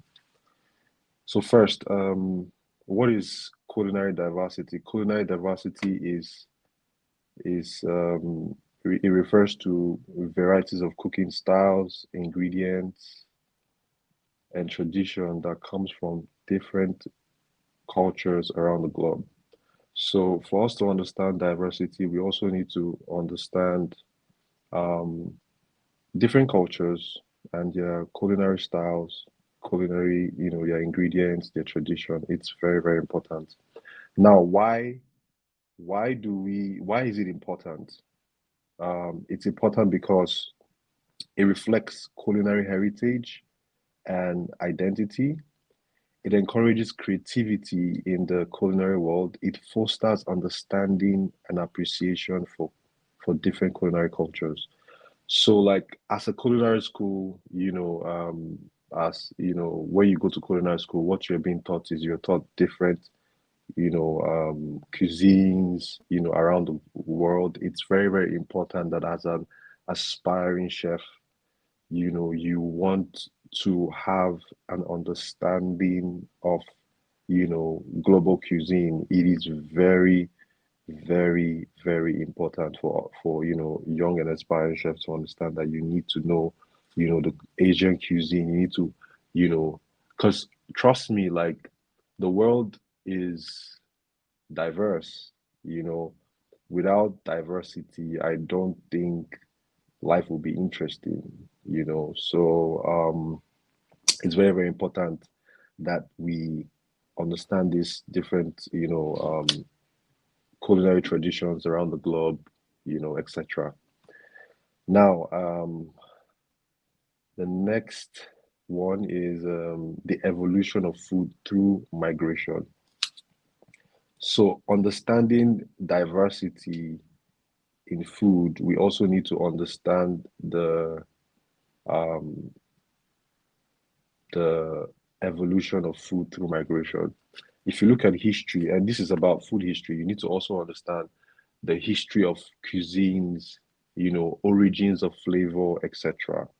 Now, understanding the fact that migration has played a role in, in food cultures around the globe. For instance, look at the story of the transatlantic slave trade.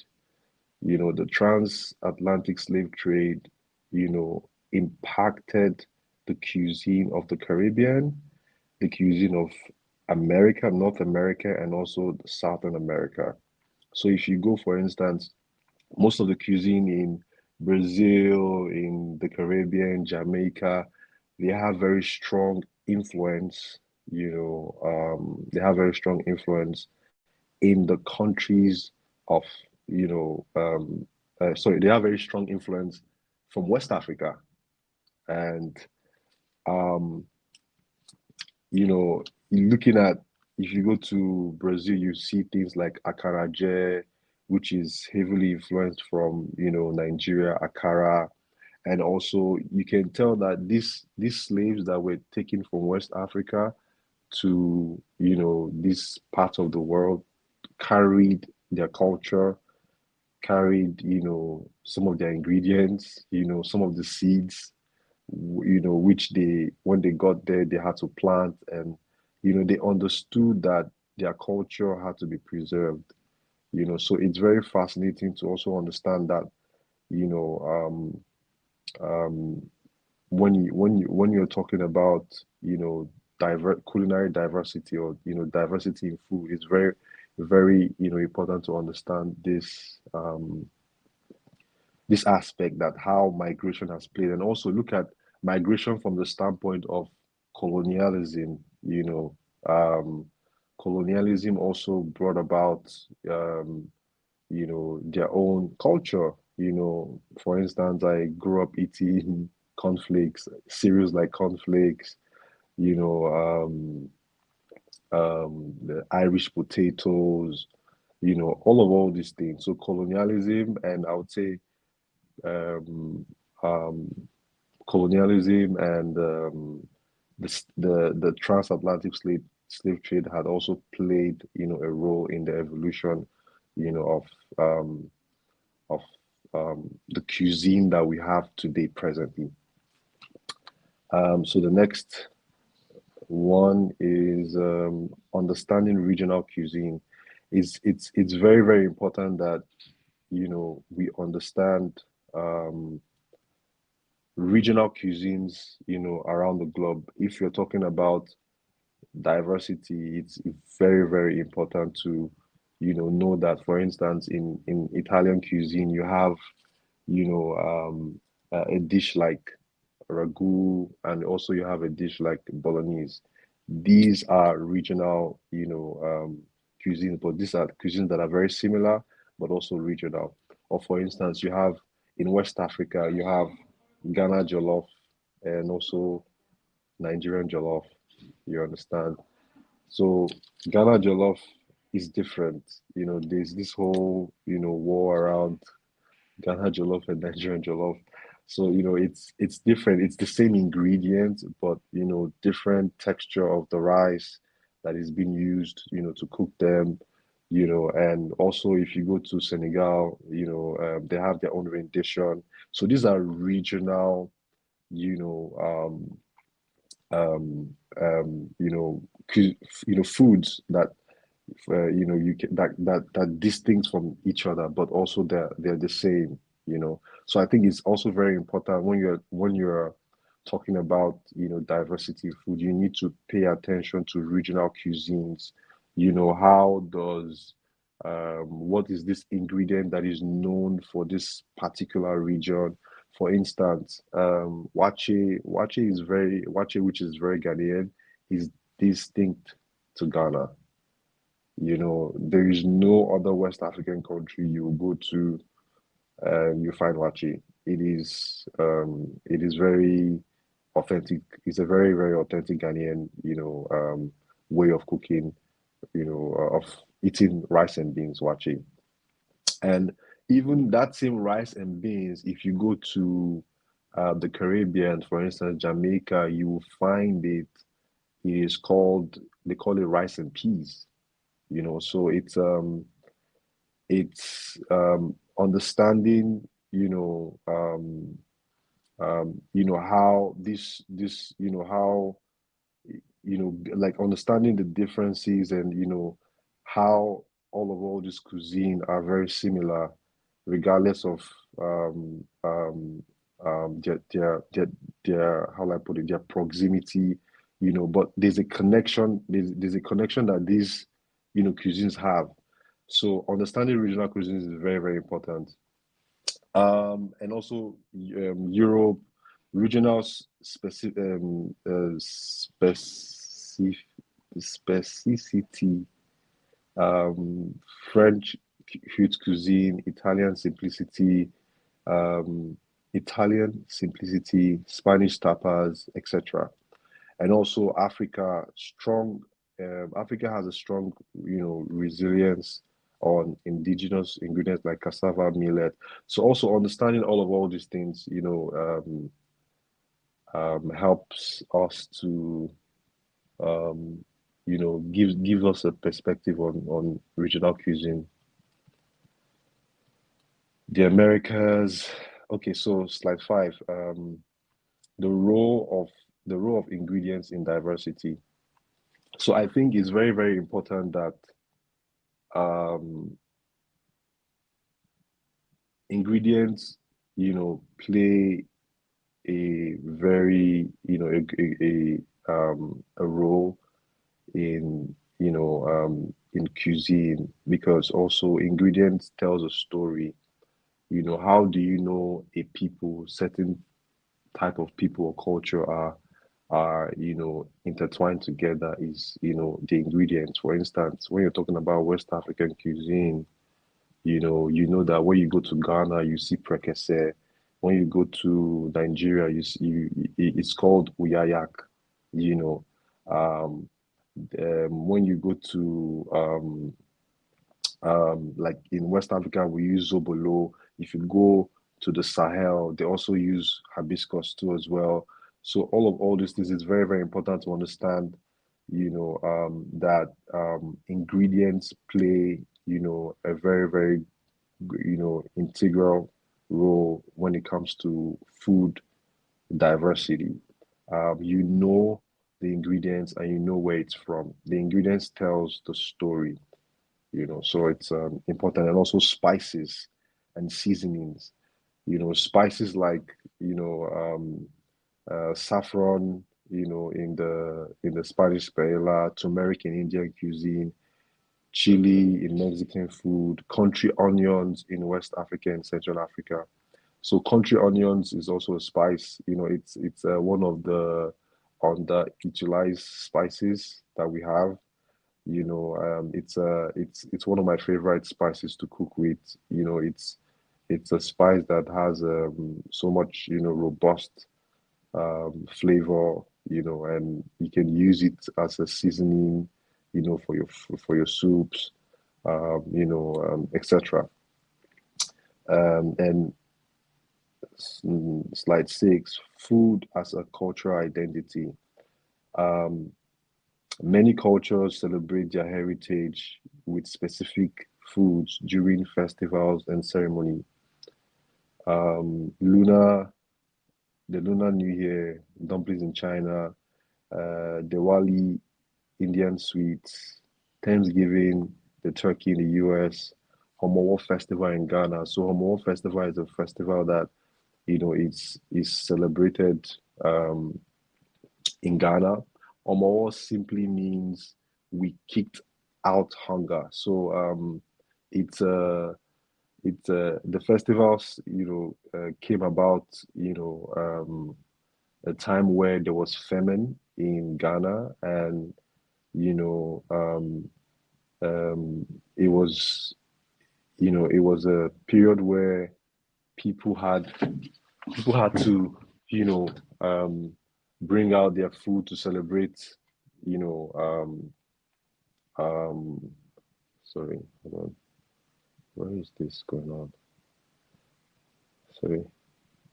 It was a period where there was hunger in the land, and during famine, and after everyone has farmed, and they had to celebrate what the gods gave them from the land. So it's a festival that is known in Ghana.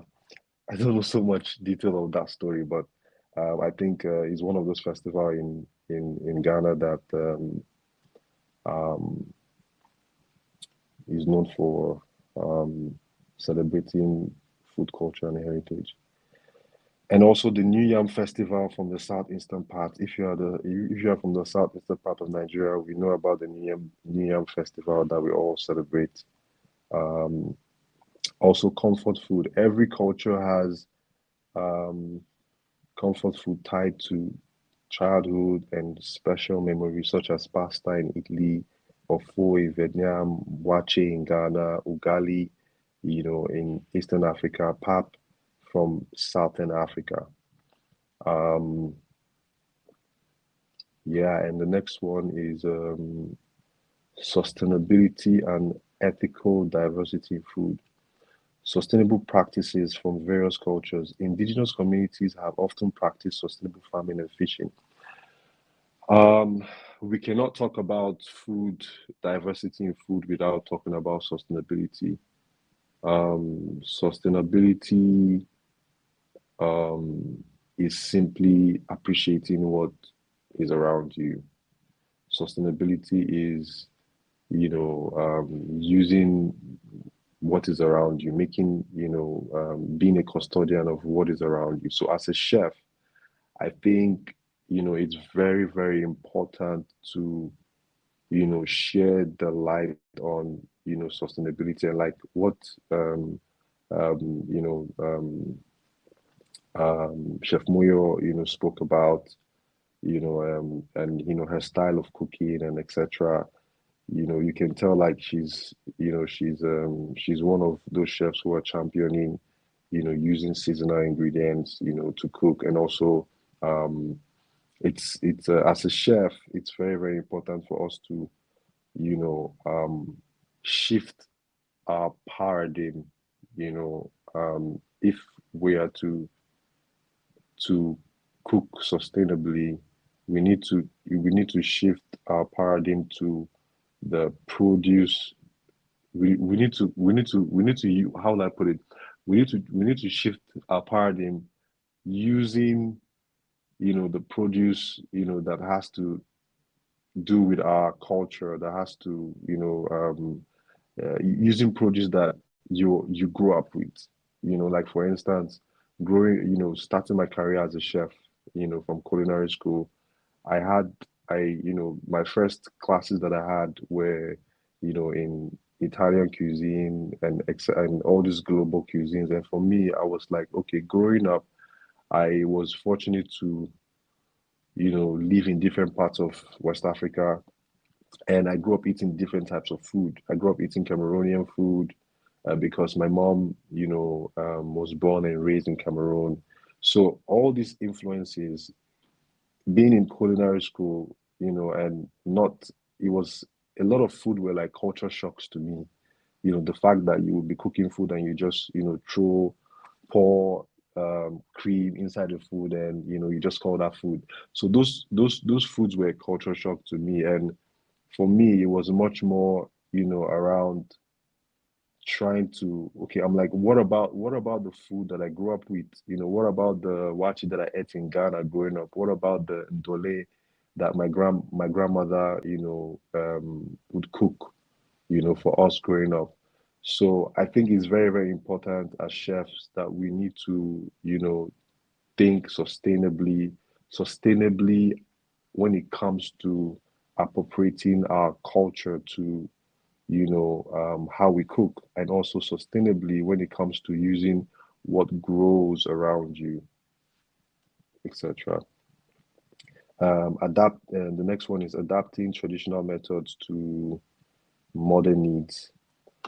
We also how traditional preservation methods, fermentation, drying, can be adapted for modern sustainable practices. Yeah, and the next one is slide 8, globalization and its impact on food diversity.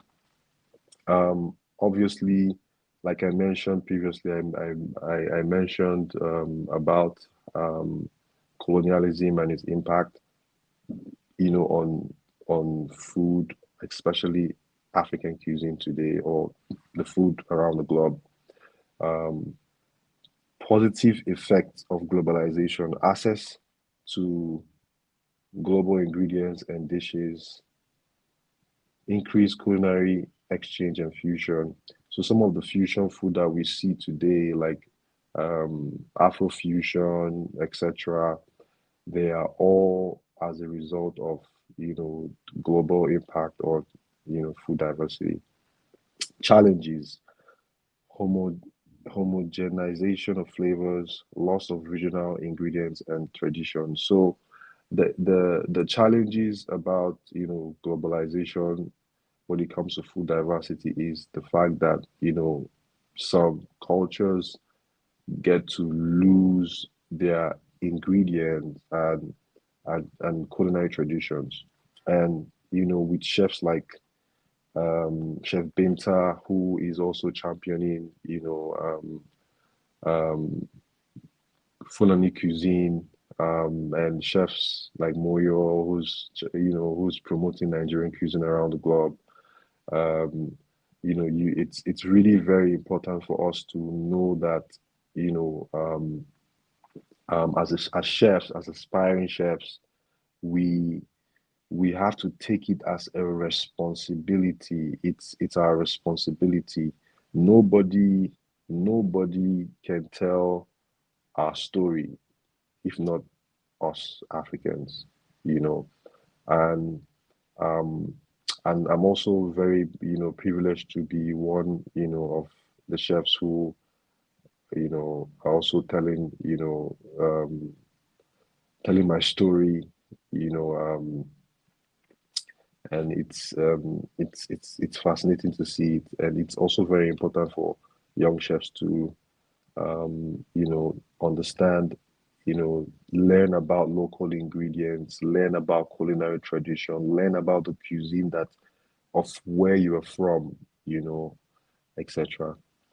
And solutions, promoting local food movements, preserving indigenous recipes, and creating balance between innovation and tradition. Um, Fortunately, I had the opportunity to work with the Ghana food movement, which is sort of like the community and a support group that promotes food sustainability in Ghana. And they've, been so it's been progressive so far, and they've been so fortunate to impact, the food space in Ghana. And I think it's movements like this that can drive change and innovation. And currently, right now, the Ghana Food Movement is currently working on building a culinary hub, like a culinary center you know where there's going to be pop-ups, residencies for chefs, and food, innovation workshop, etc. So I think we need such movement, in Africa. We need such movement in Nigeria. We need such kind of movement, across, the continent. And, yeah. And slide 9, um, the role of chefs and restaurants in preserving culinary diversity. Chefs as cultural ambassadors. Um, I've chef Chefs play a pivotal role in introducing new cuisines to the broader audience, such as Divili Malonga, who is a pioneer of Afrofusion cuisine, Chef Fatimata Binta, who focuses on Fulani nomadic cuisine, and Renee, who focuses on Nordic ingredients. So I want to put a spotlight on this. Chefs, as a chef, um, I can remember before going to culinary school, we were asked this question: what does it mean to become a chef? And this question sort of like gave me, I had to do a deep thought and, about it. And finding the answer to this question, gave me a direction. And I came with an answer. And the answer that I came up with, and this was what I wrote. I said, chefs are custodians of food systems. As a chef, you need to understand that you are a custodian. You are responsible for food system. You are responsible for how people eat.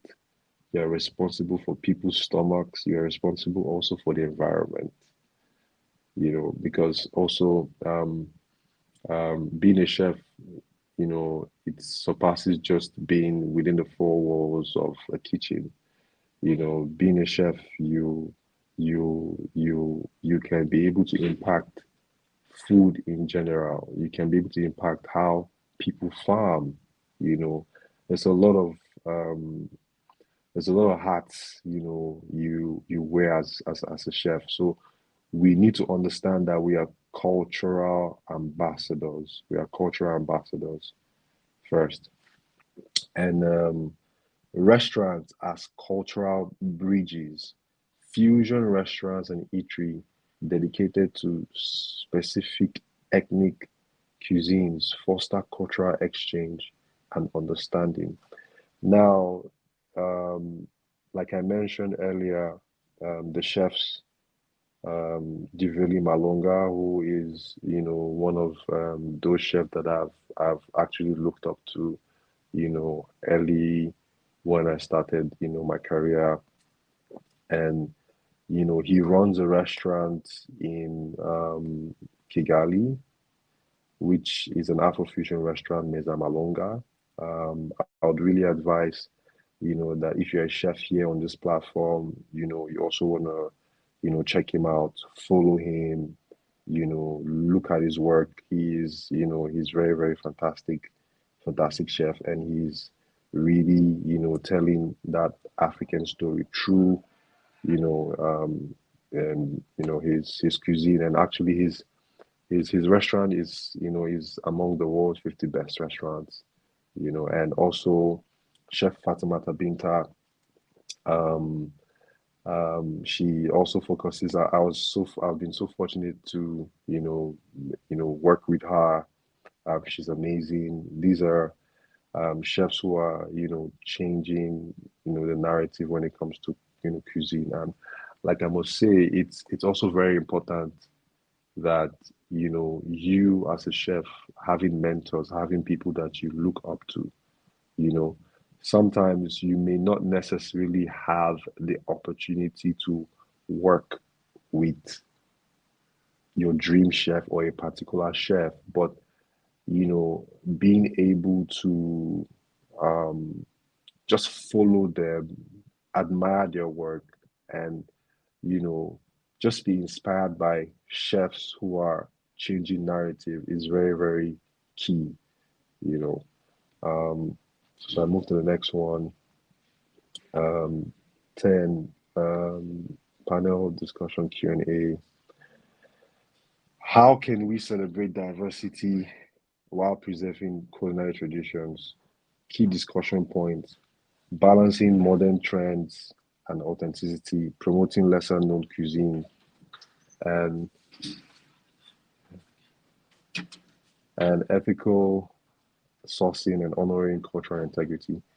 So I hope these few points on, that I've given is able to brain feed you and not to brainwash you.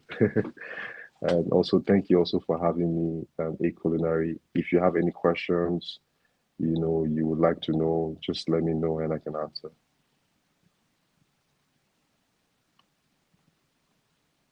Very insightful. Thank you for joining us today.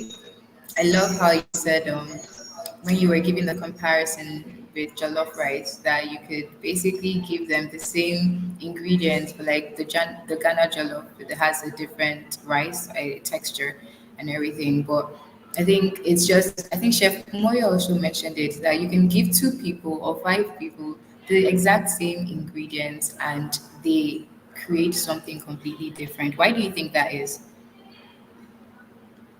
Why do I think what is? Like, does it have anything to do with the culinary, the cooking techniques that different cultures use? Well, I would say jollof, there's no difference. It's a similar cooking technique. It's the same Okay. ingredients. Jollof, it's red rice. If you go to if you look at southern cuisine in America, they have what they call red rice. It Okay. was influenced by jollof rice. You have rice like jambalaya.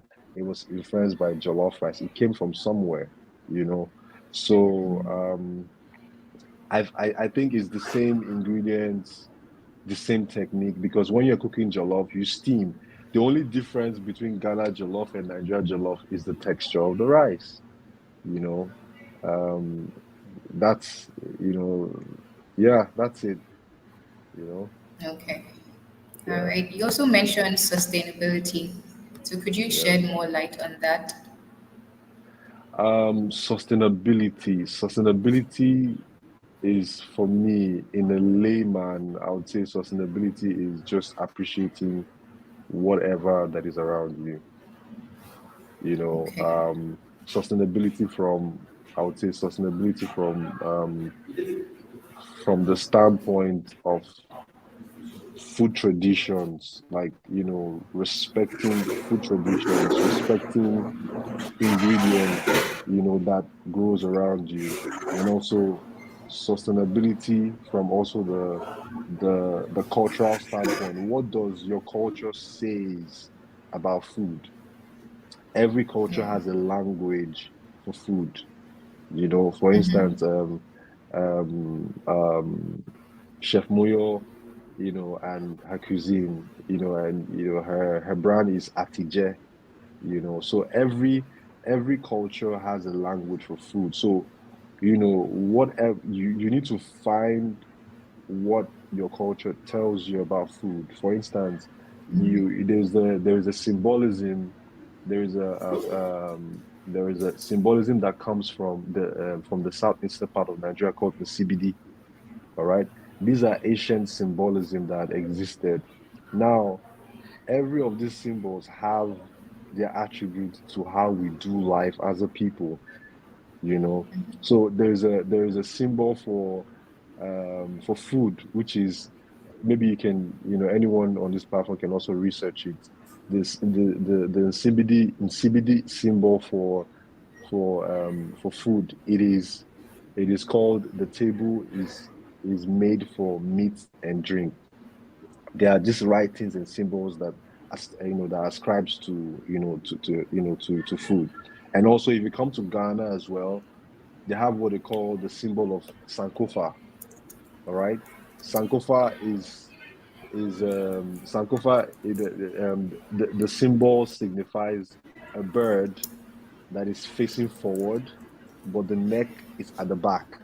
All right.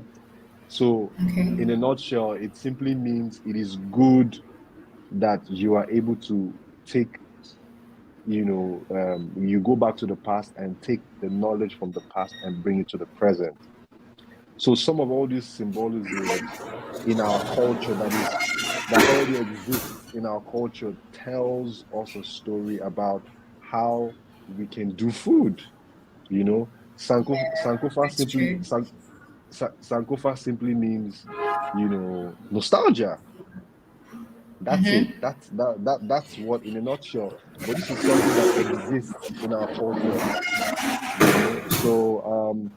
So when we talk about sustainability, we need to also look at it from a cultural standpoint, and also Okay. from the ingredient standpoint. Okay, I see. Thank Yeah, you so much for yeah, shedding more light on that. And then the yeah. very last question, we have a lot of young Okay, and aspiring chefs right here. okay, And okay. could you give them three take-home points from this? Like, I want to go into the culinary business. I want to start a business. I want to be in the food space. What would you say to them? Um, Honestly, I would say that you should be passionate. Being a chef is being a chef is it's not rosy, in the beginning. You know, you also have to be constantly critical. you know when you make a dish, you have to criticize that dish. And the only way to criticize is not criticizing from bad in a bad way, but criticize to get the best out of that dish. How Okay. if I look at a dish, how can I do this better? How can I improve this dish? How can I make this dish, appropriate with my brand, what I stand for? It's also Yes. very important as chefs for you to know your worth. All right. Knowing your worth, in the sense that, once you have honed your craft and you know your craft, you know your shit, and nobody should intimidate you. And that's why it's very, very important that, you learn, you do research, um like I can go on and on and on, but I just want to say that you have to be very, very passionate, Okay. and transfer emotions to everything that you do. Yeah, and it's like Awesome. it's if I would but I want to say this. I want to say that all these things that we come on this platform to say, it's not just like we just come to throw out words because we want to throw out words, and people, Yeah. will be inspired. Like I want it should we should also understand that, whatever that we say here, we go home and, do our personal research, and give attention to some of these things that we have said today and bring these things into life, you know. So yeah, I want to encourage young and aspiring chefs to just be passionate, you know, be hungry, stay focused, you know, Yes. and the sky will be your limit. Thank you Yeah. so much. So you heard it, guys. Be passionate, know your worth, don't be intimidated, and stay Yeah. focused. Thank you so much, Chef Ikenna. It was a pleasure speaking to you today. Thank you for Thank you. joining us. Even though I was a little bit shy. We didn't see that. Yeah. Awesome. Thank you so All much. right. Do enjoy the rest of your Thank you. day. You too. Thank you. Yeah. Bye. Bye. Okay, guys, we're moving on to maybe who will be speaking to us on the Japa program, like we said earlier on. So just hold on, I should be connecting very soon. Thank you.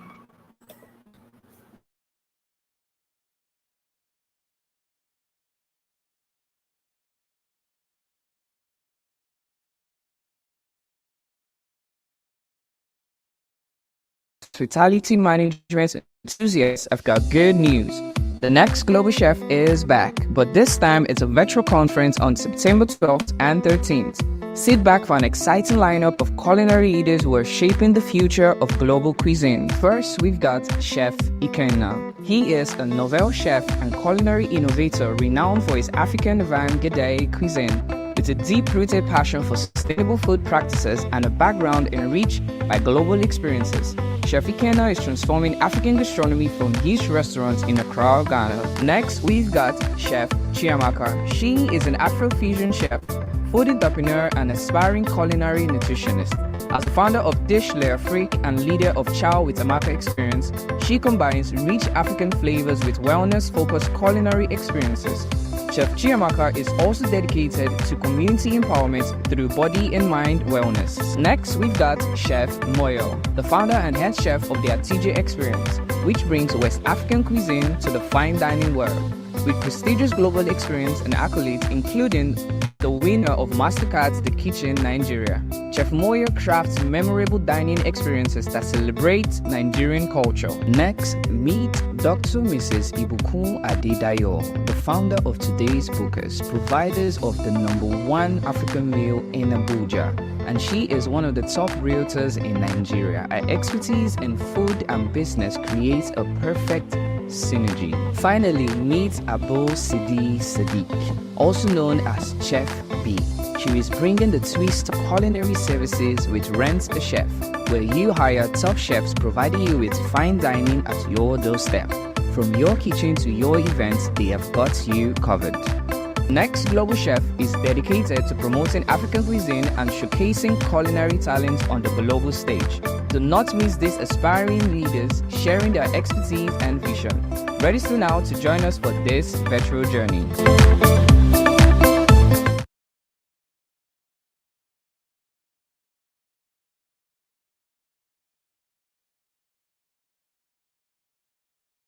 And I've got good news. The next Global Chef is back, but this time it's a virtual conference on September 12th and 13th. Sit back for an exciting lineup of culinary leaders who are shaping the future of global cuisine. First, we've got Chef Ikenna. He is a novel chef and culinary innovator renowned for his African avant-garde cuisine. With a deep-rooted passion for sustainable food practices and a background enriched by global experiences, Chef Ikenna is transforming African gastronomy from his restaurants in Accra, Ghana. Next, we've got Chef Chiamaka. She is an Afro-fusion chef, food entrepreneur, and aspiring culinary nutritionist. As the founder of Dish Layer Freak and leader of Chow with Amaka Experience, she combines rich African flavors with wellness-focused culinary experiences. Chef Chiamaka is also dedicated to community empowerment through body and mind wellness. Next, we've got Chef Moyo, the founder and head chef of the TJ Experience, which brings West African cuisine to the fine dining world. With prestigious global experience and accolades, including the winner of MasterCard's The Kitchen Nigeria, Chef Moyo crafts memorable dining experiences that celebrate Nigerian culture. Next, meet Dr. Mrs. Ibukun Adedayo, the founder of Today's Bookers, providers of the #1 African meal in Abuja, and she is one of the top realtors in Nigeria. Her expertise in food and business creates a perfect synergy. Finally, meet Abul Sidi Sadiq, also known as Chef B. She is bringing the twist to culinary services with Rent a Chef, where you hire top chefs providing you with fine dining at your doorstep. From your kitchen to your events, they have got you covered. Next global chef is dedicated. If you are a chef, baker, or culinary and hospitality management enthusiast, I've got good news. The next global chef is back, but this time it's a virtual conference on September 12th and 13th. Sit back for an exciting lineup of culinary leaders who are shaping the future of global cuisine. First, we've got Chef Ikenna. He is a novel chef and culinary innovator renowned for his African avant-garde cuisine. With a deep-rooted passion for sustainable food practices and a background enriched by global experiences, Chef Ikenna is transforming African gastronomy from his restaurants in Accra, Ghana. Next, we've got Chef Chiamaka. She is an Afro-fusion chef, food entrepreneur, and aspiring culinary nutritionist. As the founder of Dish Layer Freak and leader of Chow with Amaka Experience, she combines rich African flavors with wellness-focused culinary experiences. Chiamaka is also dedicated to community empowerment through body and mind wellness. Next, we've got Chef Moyo, the founder and head chef of the TJ Experience, which brings West African cuisine to the fine dining world. Prestigious global experience and accolades, including the winner of MasterCard's The Kitchen Nigeria. Chef Moyo crafts memorable dining experiences that celebrate Nigerian culture. Next, meet Dr. Mrs. Ibukun Adedayo, the founder of Today's Bookers, providers of the #1 African meal in Abuja, and she is one of the top realtors in Nigeria. Her expertise in food and business creates a perfect synergy. Finally, meet Abul Sidi Sadiq, also known as Chef B. She is bringing the twist to culinary services with Rent a Chef, where you hire top chefs providing you with fine dining at your doorstep. From your kitchen to your events, they have got you covered. Next global chef is dedicated to promoting African cuisine and showcasing culinary talent on the global stage. Do not miss these aspiring leaders sharing their expertise and vision. Register now to join us for this virtual journey.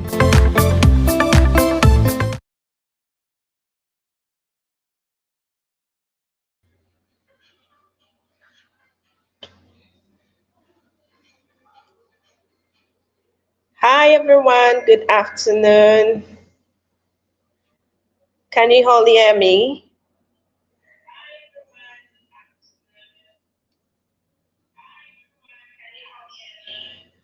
Okay. So I want to say a very big thank you to all of you that have stayed tuned from morning till now, and I'm sure that we've learned a lot, and whatever we've learned today, I'm sure we're going to put it into practice and see how we grow in our various endeavors as concerning the culinary and the hospitality sector. So I'm going to be talking briefly about an interesting program we have here at A Plus Culinary Arts Academy, and that is the Japa pathway. So I believe that there are a lot of people in Nigeria currently who wants to relocate abroad.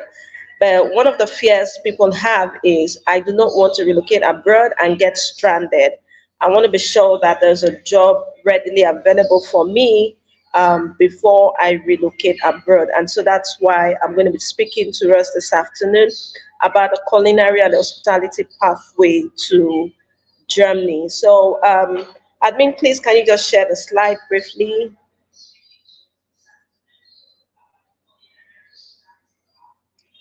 Okay. So the Japa Pathway to Germany is an initiative from A Plus Agency. I'm not going to be talking so much about A Plus Agency anymore. So can we just move to the next slide? Yes. So we have our partners, Eudora and Eagle Management Consulting. So Eudora and Eagle is a training organization that is committed to excellence and integrity. And Eudora and Eagle is the travel agency we're partnering with for the pathway to Germany for culinary chefs and culinary enthusiasts. So let's move to the next slide, please. Let's just get right into it. Okay, so I'm just going to tell us all we need to know about this pathway. So when I speak to people about this pathway, I say that this is more like the most affordable pathway, to Japa. Let me use our Nigerian language, to Japa outside the shores of Nigeria. Now, a lot of people say, okay, I want to go to Germany, but I don't understand the German language. I don't speak the German language either. So one of the things, there are so many benefits for this pathway. So you're going to be learning the German language. You're going to master the language. You're also going to get a dream job. So while speaking earlier, I said the fear some people have to relocate abroad is the fact that they do not have jobs. But this pathway is different because there are jobs readily available. So you're going to get your offer later, even before you move to Germany. And of course, you're going to embrace the German lifestyle.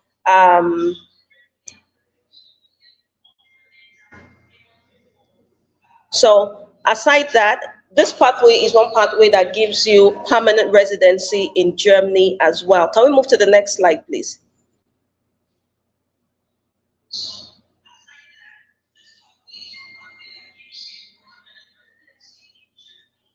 Can we move to this? Can you hear me? Okay. So, like I said, it's one of the most affordable pathway, and what you get to achieve from this pathway is a full-time job offer. It's an express visa processing, so it takes 6 months actually to process this. You're going to have a 1-month accommodation covered, the language training, whatever certificate you're going to get is going to be an accredited, internationally accredited certification. So let me just pause here to say this. Now, this pathway is for those who are already experienced and also want to get trained as chefs. So it's either you are a chef or you are a bartender, you are coming in as a wait staff, that's the host or the hostesses, or you're coming in as a mixologist, okay? So that's the job opportunities we have in this pathway. So it's either you're trained as a chef. So for those who are not trained, you're going to go through a series of training for 3 months. You get trained as a chef. That is if you're not currently a chef or if you're not a wait staff. So you're going to get trained as a chef. You're going to get trained as a mixologist. You're going to get trained as a wait staff. That's the host or the hostesses. Or you're going to get trained as a bartender. And it's a pathway to citizenship as well. Now, one beautiful thing about this pathway is once you relocate to Germany, in the next 6 months, you're able, if you're married, you're able to get your family join you. And all you need to start this journey, first of all, is just your CV. Okay, so we're not saying make the payment first. The first thing you need to do if you're interested in this pathway is just to send your CV to A Plus Agency, and we are going to process your CV. Now, in processing your CV, it means that we're going to translate your CV to German language because, of course, you're getting the job in Germany. And like I said earlier on, it takes a 6 months processing period. Can we move to the next slide? Now, okay, I've talked about this before: chefs, mixologists, waitresses and waiters and bartenders. And the next slide, please. So it's very important that anyone who wants to take go through this pathway must be a graduate. If you want to take advantage of this pathway, you must be a graduate and you must have experience in culinary or in hospitality sector. Now, I've said it before that even if you do not have the experience, say you've not been trained as a chef or as a mixologist or as a bartender, you do not have the right certificate, at A Plus Agency or A Plus Culinary Arts Academy, we're going to train you for a period of 3 months. Now, the next question I know people would have in their hearts is how much does it cost? So I'd mentioned earlier as well that it's the most affordable pathway to travel abroad. So with just 5,000 euros, you are on your way to Germany. 5,000 euros is approximately 9.5 to 10 million naira. You are on your way to Germany. It's as easy as that. Now, for those who are trained chef, if you're listening to me and you're a trained chef, you have your certificate, and you want to also take advantage of this route, all you're going to pay is 4,000 euros. Okay, so that's all you're going to pay. But for those who need to be trained, who needs the certificate, it's 5,000 euros. So once you, and the beautiful thing about it is that you can pay in installments, and aside paying in installments, we also have we have a refund policy, sorry. So let's say, for instance, something happens and you're unable to get your visa. We have a refund policy. So we're going to refund you for the visa processing. If you're learning, we're not going to refund you for the knowledge you've acquired, because the knowledge is yours and you're going to get a job with that knowledge even in Nigeria. But for the visa processing and other things, other travel things, you're going to get refund. You're going to be refunded for, just in case probably your visa doesn't go through. Okay, so that's it about the Japa pathway. Remember, I said you must be a graduate, so it doesn't matter if it's HND or BSc, so long as you're a graduate of any higher institution here in Nigeria. And also, so I believe we have some African, some other persons join us from other parts of Africa. So yes, so you can be a part of this, you can take advantage of this pathway as well. Can we move to the next slide?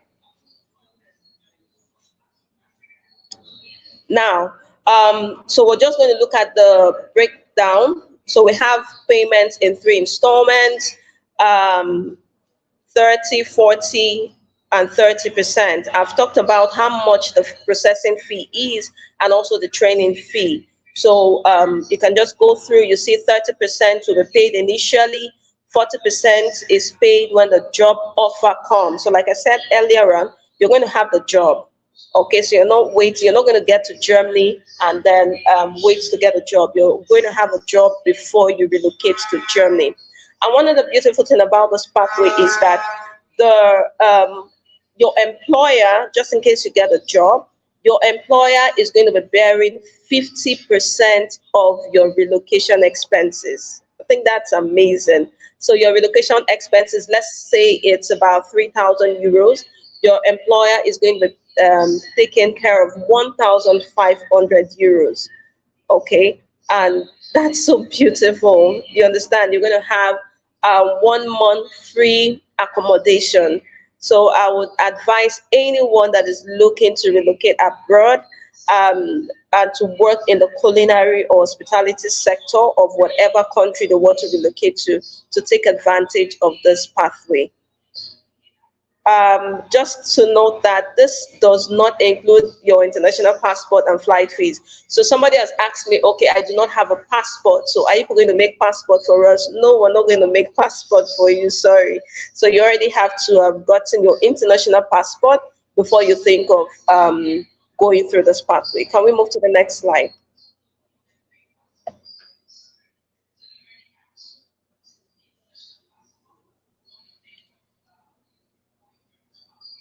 Okay. So that's all about the Japa through culinary and hospitality pathway in Germany.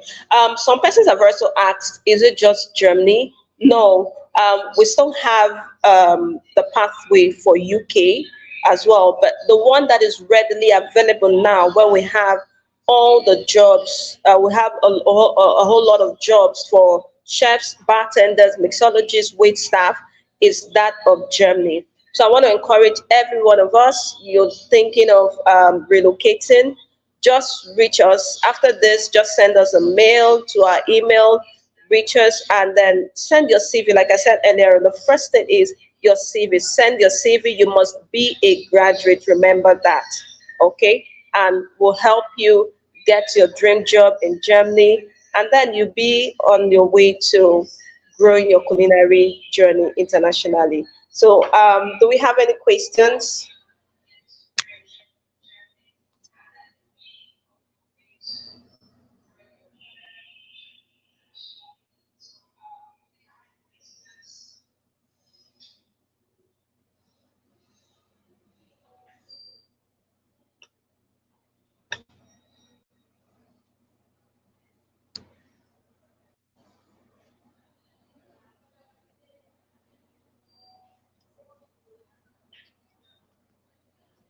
So I can't seem to see.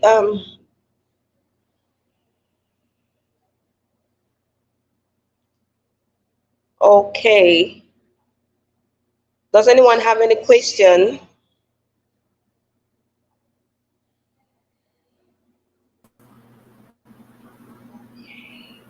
Hello, Miss Miyabi. I think we're currently checking for questions at the moment.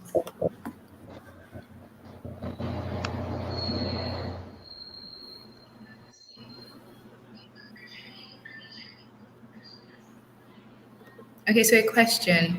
If I if I sign up today, how long does the actual process take? Okay, so it takes 6 months to process. So you sign up, this is September, October, November, December, January. By March, you're done and you should be on your way to Germany. That's really quick. It's very Yes, fast, it actually. is. Yeah. I love that. Thank you. Still checking for other questions. Okay, so I think Do I I have can to say one. Okay. please? Chef Justice say, how about who doesn't have a degree? Sadly, you have to be a graduate. Okay, you must have a degree, either HND or a BSc.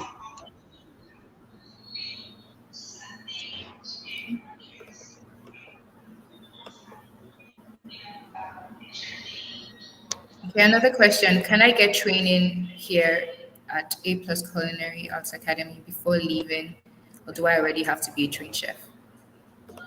Oh, yes, you can. So I mentioned earlier, so if you are a trained chef and you want to take advantage of this pathway, beautiful, just reach us and we'll help you. Now, if you are not trained, you just love cooking, you don't have a certificate as a chef, yes, we can train you at A Plus Agency. So the training is going to be for 3 months. Okay, so we're going Okay. to do a crash training for you for a period of 3 months. Yeah. So don't be scared if you Okay. don't have, if you're not a trained chef. We can train you. We have chefs who can train you. Okay. Okay, I think that's all the questions we have. And if you have any more questions, please feel free to send us an email at corporateagency23@gmail.com or send us a DM on Instagram, a.agency_culinary. So I'll take it again at corporateagency23@gmail.com, and on Instagram, it's a.agency_culinary. Thank you so much, Miss Miyabi, for joining us today. Thank I you. love Thank the you so much, Japa Emma. program. Like, I love the Japa program. It's brilliant. Yeah. Honestly, it's such a I sure have way to to tell someone. relocate. Yes, I have someone who is like, okay, can I? I say, yes, you can sell your lands if you want to. It's like the most affordable pathway I can think. Yes, it's the most affordable Yeah, pathway I can think about currently to relocate. And the beautiful thing is, you have a job before you get to Germany. that's You perfect. That understand? is so Oh, yes, I just perfect. Yeah. remembered. I didn't mention. So you have an opportunity to earn close to 2,500 euros, in a month. Wow. Wow. So you don't Yes. just have a job, you have a very good job waiting for you. A very, very good job. Yes. A very, very good That's job. fun. That's amazing. Yes. All right. Thank you so much for joining us. Do Thank enjoy you the so rest of your much. day. You too. Thank you. All right, guys, this brings us to the end of the Next Global Chef 2.0 for today. But don't forget, we have another session tomorrow morning, and we'll be starting earlier at 10 on the dot. So by 9:45, you should already be here waiting, because we will be having with us Dr. Ibukun Adebayo, founder and CEO of Today's Buka Nigeria, starting at exactly 10 a.m. And after that, we'll also have the founder and CEO of Rent a Chef. Those are our speakers for tomorrow, and we're going to have an amazing time. So thank you for joining us today. Be inspired, go out there, improve yourself, sign up to A Plus Culinary Arts Academy, get educated so that you can have more opportunities. So do have an amazing day, everyone. Thank you for joining us today. Bye.